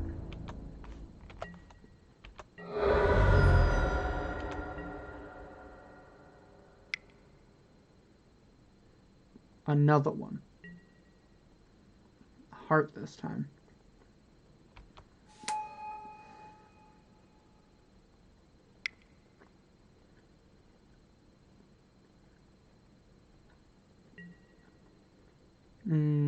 Makes sense. Oh. Just gotta finish Golgari Super Friends for Standard. Seems like it'd be pretty sweet. There's a lot of good Planeswalkers in Standard right now. Vraska's really cool. Come on, land. Well, you know, sometimes our deck decides to just not function.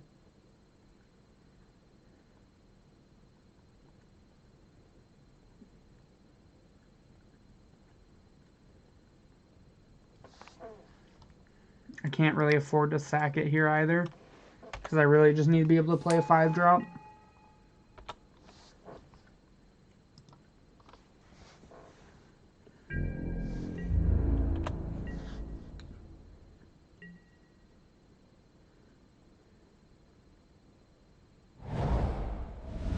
Now they have Stubborn Denial up.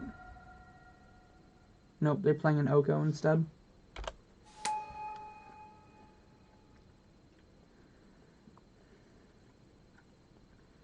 Probably turning their human into a 3/3, if I had to take a guess. No, makes food.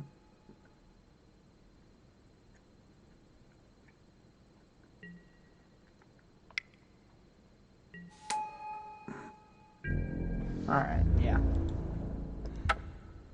Cool games, opponent. You had your perfect and almost perfect draws. And we kind of stumbled a little bit, which happens. I think it's a kind of rough matchup. I think the matchup is a lot better for me if they don't draw Heart of Kirin, because Ugin just is a house then. But sometimes you're gonna get galted. It's just how that deck works. I think it's one of the better decks in the format. I think it's probably the best aggressive deck. It's just the most consistent at doing what it wants to do, which is just 1 drop into 3/3/3/3/3/3/3/3.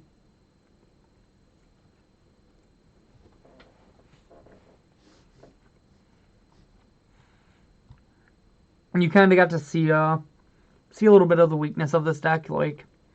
Against aggressive decks, if you stumble, you're gonna die. But that's exactly the same thing with Tron in Modern.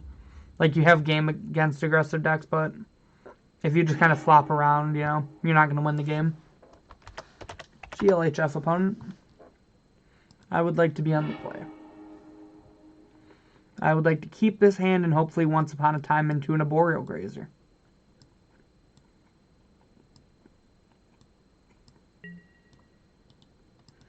Let me tell you a story, opponent, about this here Arboreal Grazer.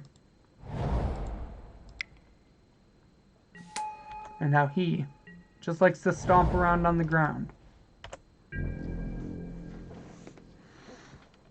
That's one thing I'll give this deck, is it is fairly consistent. Alright. We're going to go ahead and go on a pilgrimage here.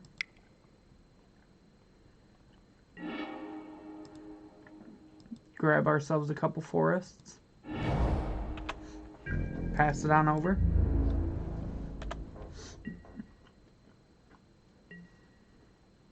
Looks like our opponent's playing the Mono Black Vampires deck.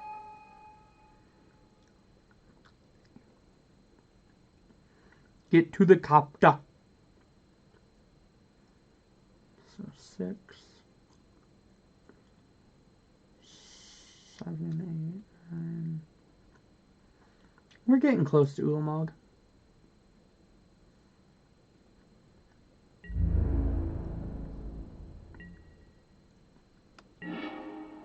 Ugin. That's what I like to see.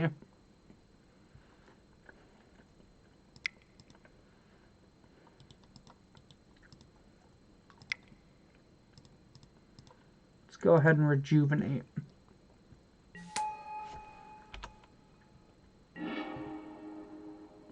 We'll take a field of the dead. 2, 3, 4, 5, 6.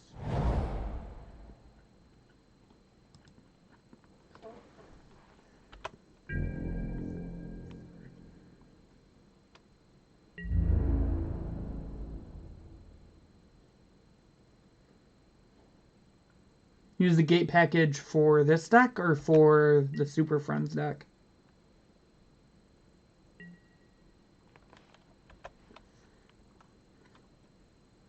I think gates are kind of awkward now because of like the format's just really starting to get aggressive at this point.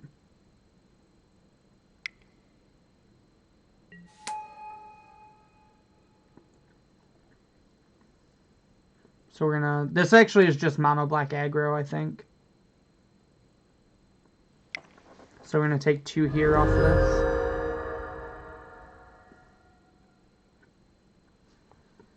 One, 2, 3, 4, 5, 6, 7. Interesting.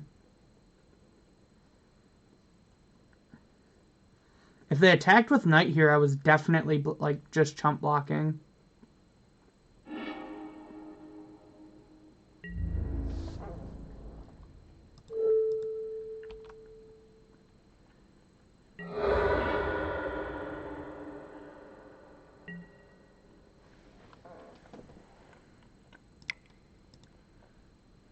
One,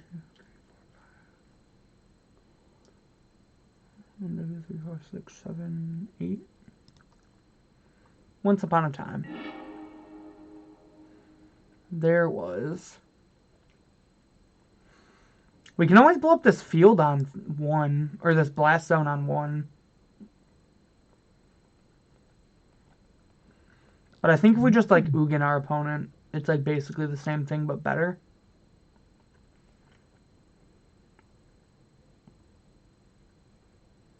Yeah, I kind of just want to set up to Ugin our opponent. So we'll take Golos.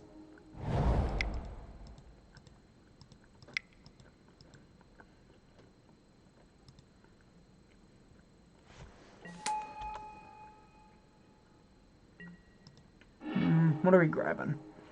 3, 4, 5. 1, 2, 3, 4, 5, 6, 7.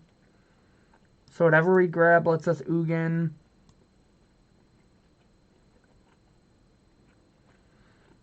If we grab a shrine, we get to Ulamog if we hit a land. If we get Sanctum, we can get a Ballista.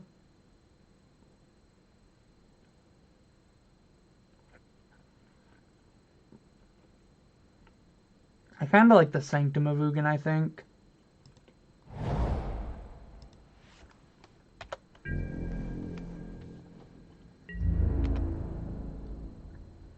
Go ahead, opponent.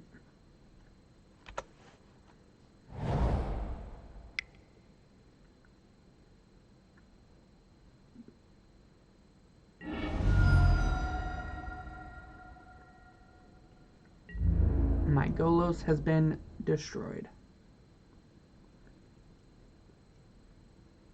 Interesting. Why not crew the copter here? Maybe it was a mistake.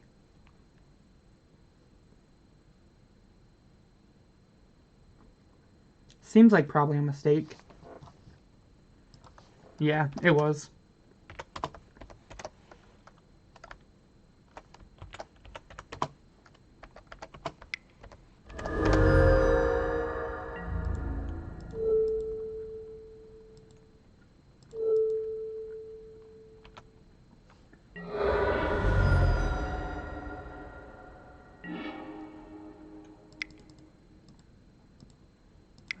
6, 7, and 8.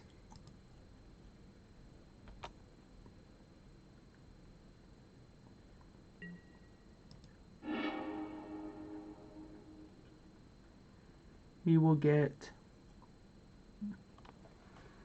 land, creature, artifact, instant, sorcery.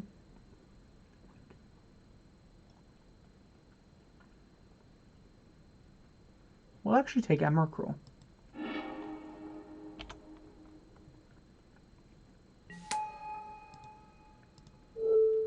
And we will then -1 Ugin.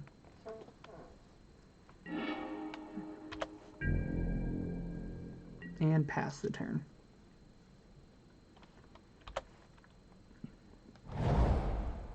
Feels like we were able to stabilize here, I think. This is another Murderous Rider? Yep. Okay. Opponent's still fighting.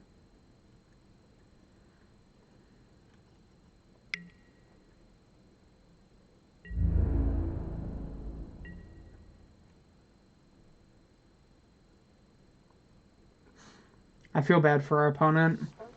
They meant to attack with Smuggler's Copter there, but then F6 through combat.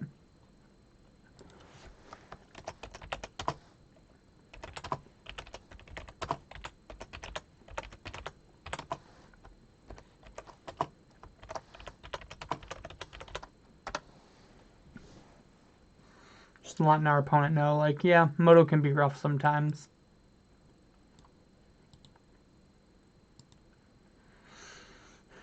So I think we want all of our removal for this matchup. Thought Knot seems really good. Worldbreaker does not. Rurixar does not seem good.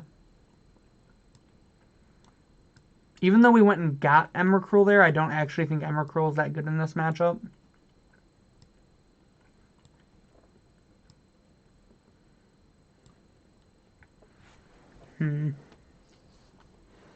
What else is bad here, chat? I think we can probably trim an Hour of Promise. That's normally like a go-to trim against like the Thoughtseize decks.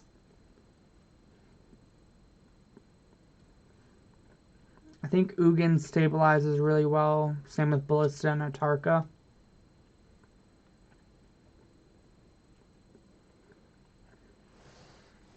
I think these Sowers just might not be for this matchup.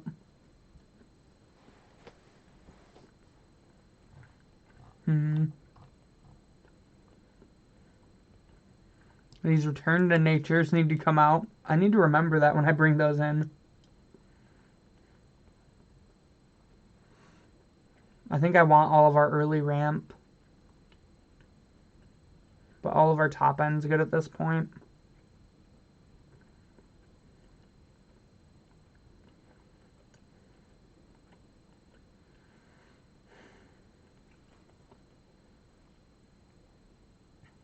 Maybe this just isn't a Thought Knot matchup, actually. It dies pretty easily to their removal.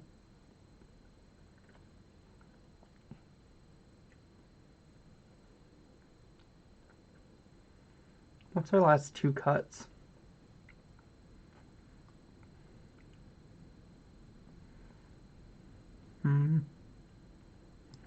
Maybe it's just like a pilgrimage.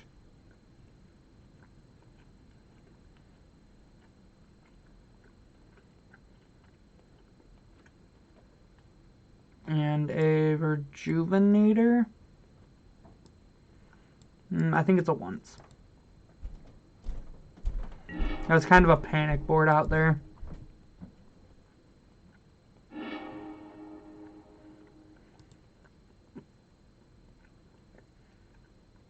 This hand has a removal spell, but nothing else that it gets to do. So I think we're going to mulligan.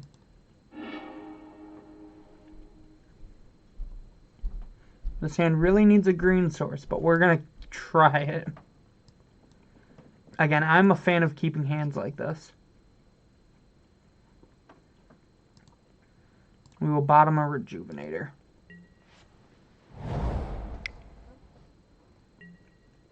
And we will cast Once Upon a Time. And we will grab Basic Forest. And then we will F6.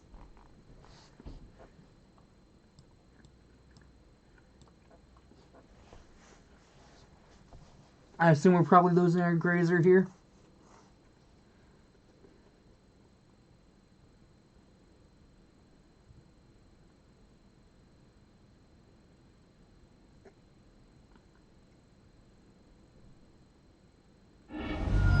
Yep.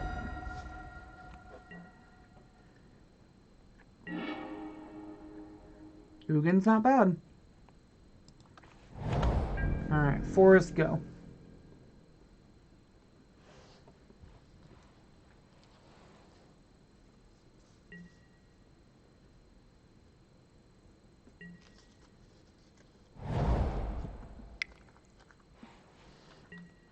Mutavault into Smuggler's Copter. Your copter's looking real smug there, opponent. Alright, we're gonna feel radiated and gain 2 life and then pass.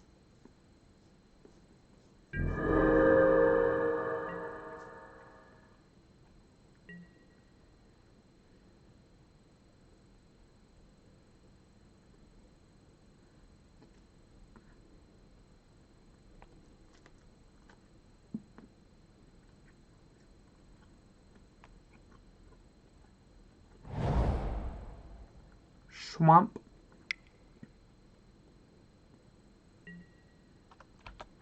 Into Scrap Heap. Do you crew the copter? You do.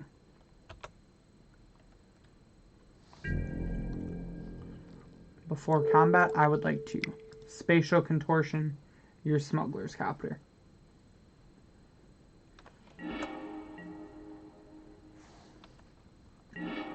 And back to us. I would like to go ahead and cast Nissa's Pilgrimage so I can guarantee a land drop for next turn. Plus we have Spell Mastery.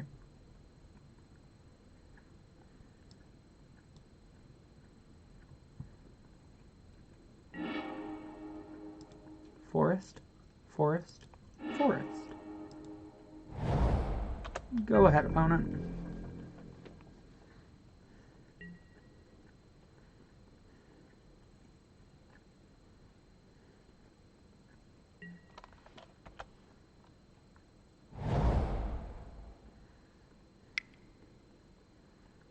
What you got this turn?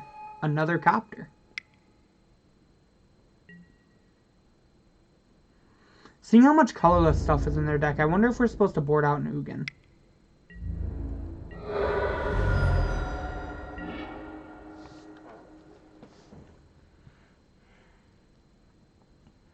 Five, 4.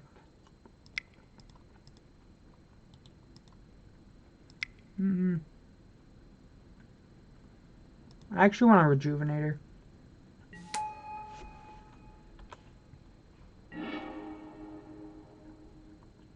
Take Field of the Dead.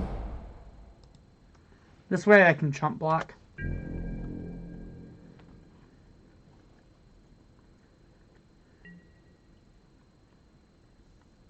It also meant if we hit... what's the land?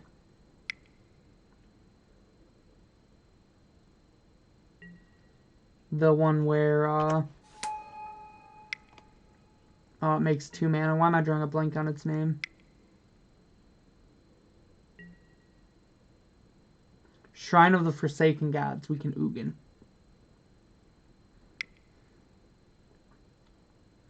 Not that Ugin's all that great here.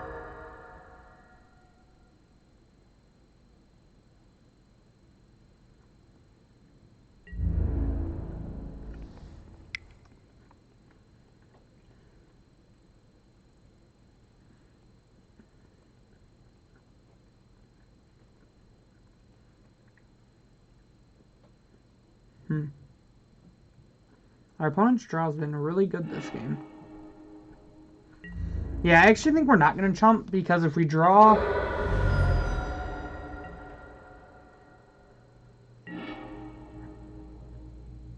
That's not bad. Would have been really good last turn, but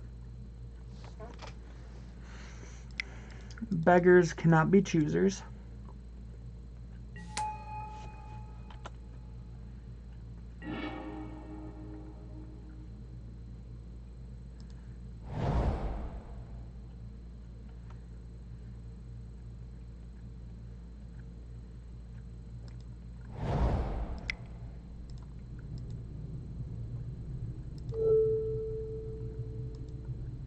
And then we will exile this.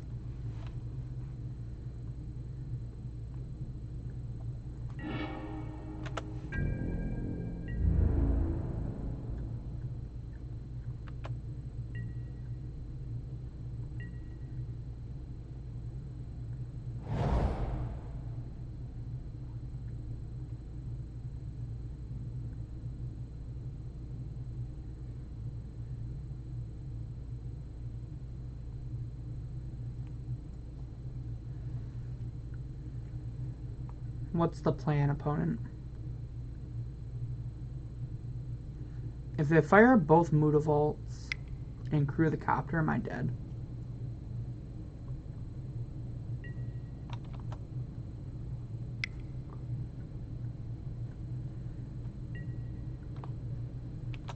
No, but I'm at 3.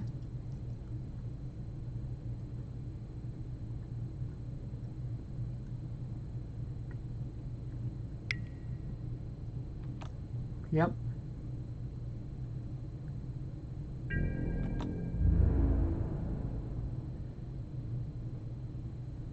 Alright, now we're on chump block duty. Opponent loots with copter.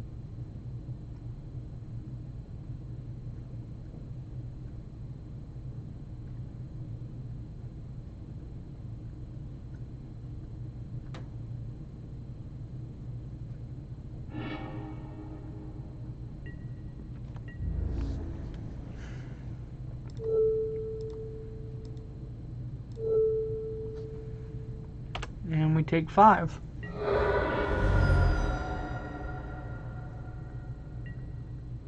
Yeah, Ugin, not enough here.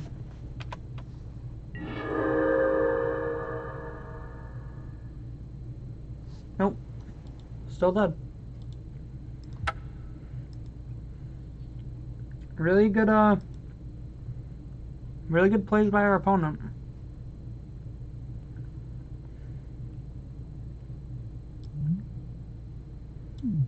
I still don't think return's great here.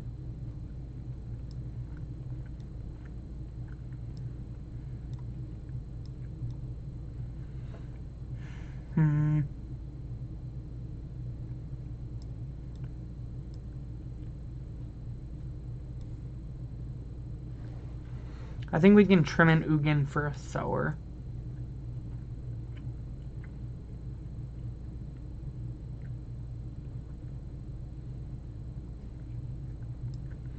I think Ulamog's just going to be too slow. We can get the once back in.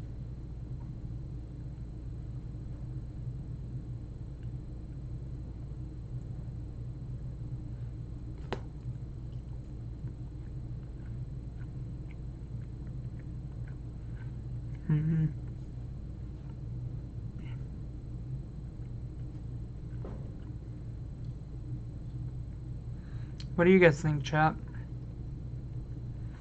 I think this looks fine.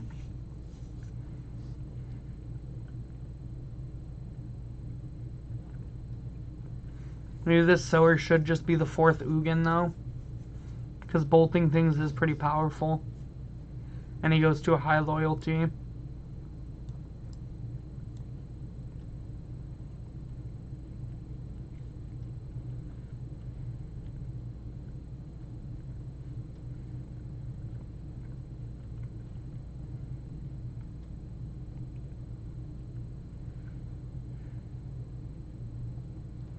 Yeah. We'll try this. I'm unsure if this is 100% correct.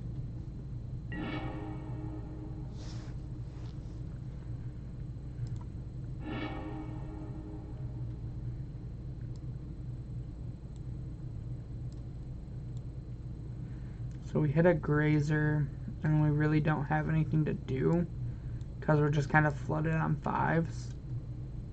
I think we have to mulligan.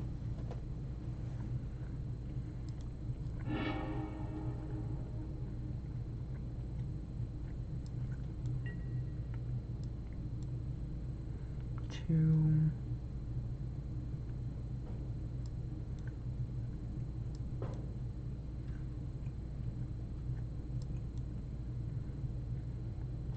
I mean, we're definitely keeping. Do I send a land or one of these guys to the bottom? I think they're both just so good that I kind of want to bottom this hash ship Oasis.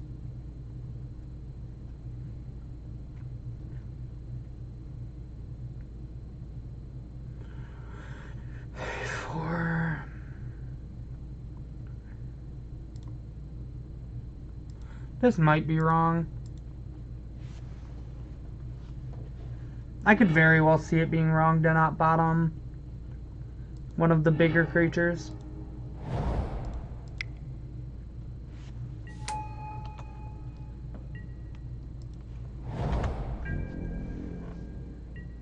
Especially without a red mana in the hand for a Tarka.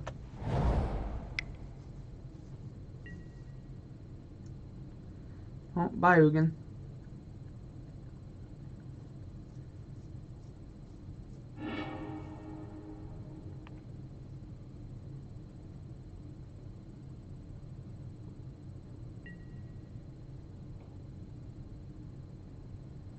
Give me a good ramp spell. That's a good one, but a little off on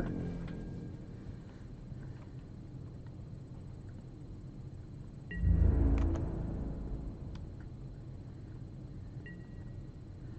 Alright, we're looking for lands or other 3-mana ramp spells. Yikes. Okay. That plays. That's something I asked for. Alright, so I really want to land on this next turn.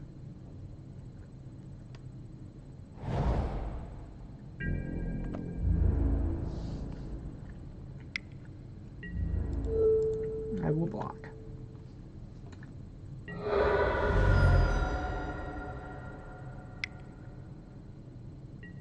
Fuck, man. I hate discard spells.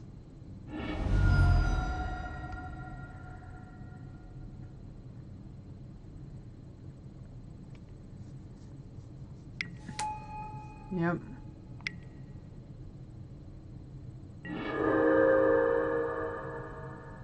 Okay.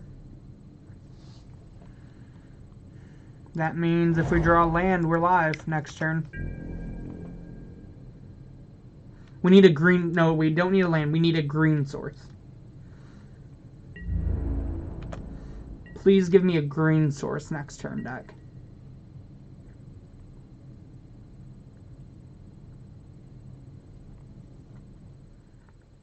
Come on, green source off the top, please.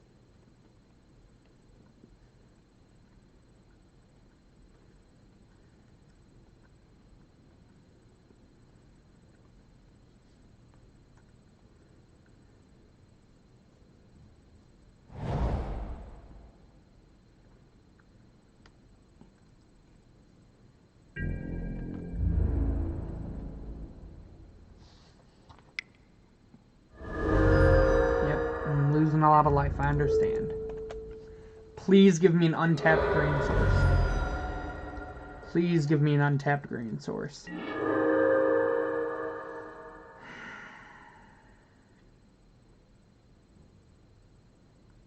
I mean, we're not dead.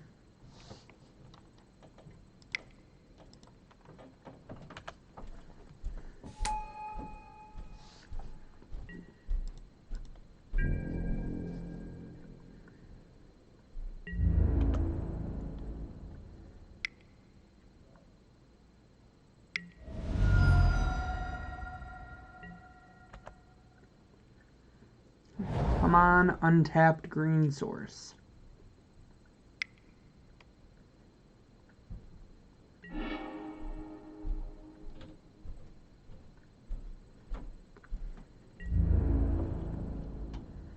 Now I really need an untapped green source.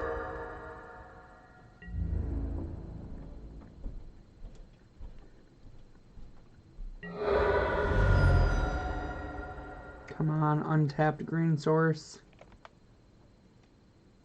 Please, one time. One time for the one time.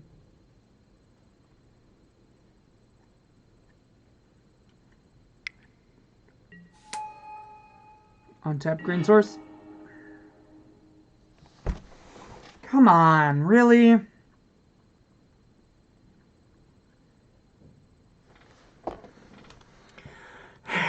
Yeah, we're dead.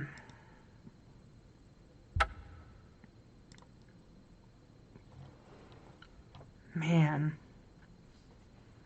If they didn't have double discard spell, I think we won that game.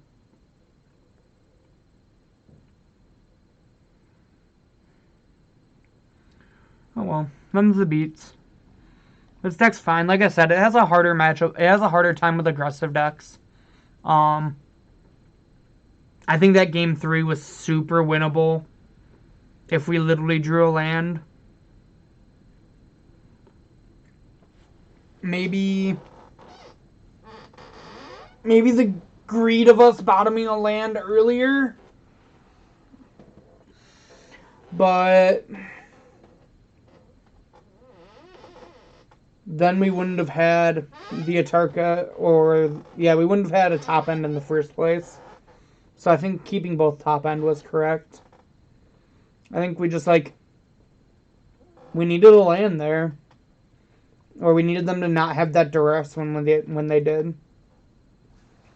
I think that mono black deck's really good. Like getting to play discard spells in your aggressive deck is very powerful, because you don't let your opponents draw out of it. Like you've seen in the first and third round, I just kind of drew out of my opponent's discard spells. Even like drawing out of my opponent's Unmoored Ego.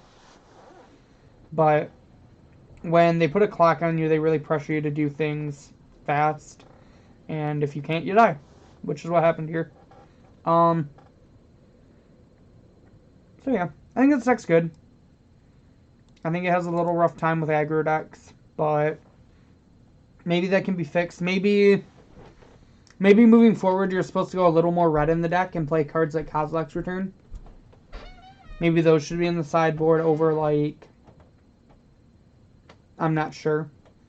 Maybe over, like, the World Breaker, a Thought-Knot Seer. And then maybe trim, like, a Spatial Contortion. And you can probably play, like, 3 Kozilek's Returns in your sideboard. Yeah. I don't know. I enjoy this deck. It's fun. It does powerful things. And yeah, I think there's room moving forward to maybe change the deck some, but I think the core is very powerful. Much like it is very powerful to buy your cards from momsbasementgames.tcgplayerpro.com. If you're looking to buy singles, you should definitely pick them up from momsbasementgames.tcgplayerpro.com, because we have the best deals anywhere.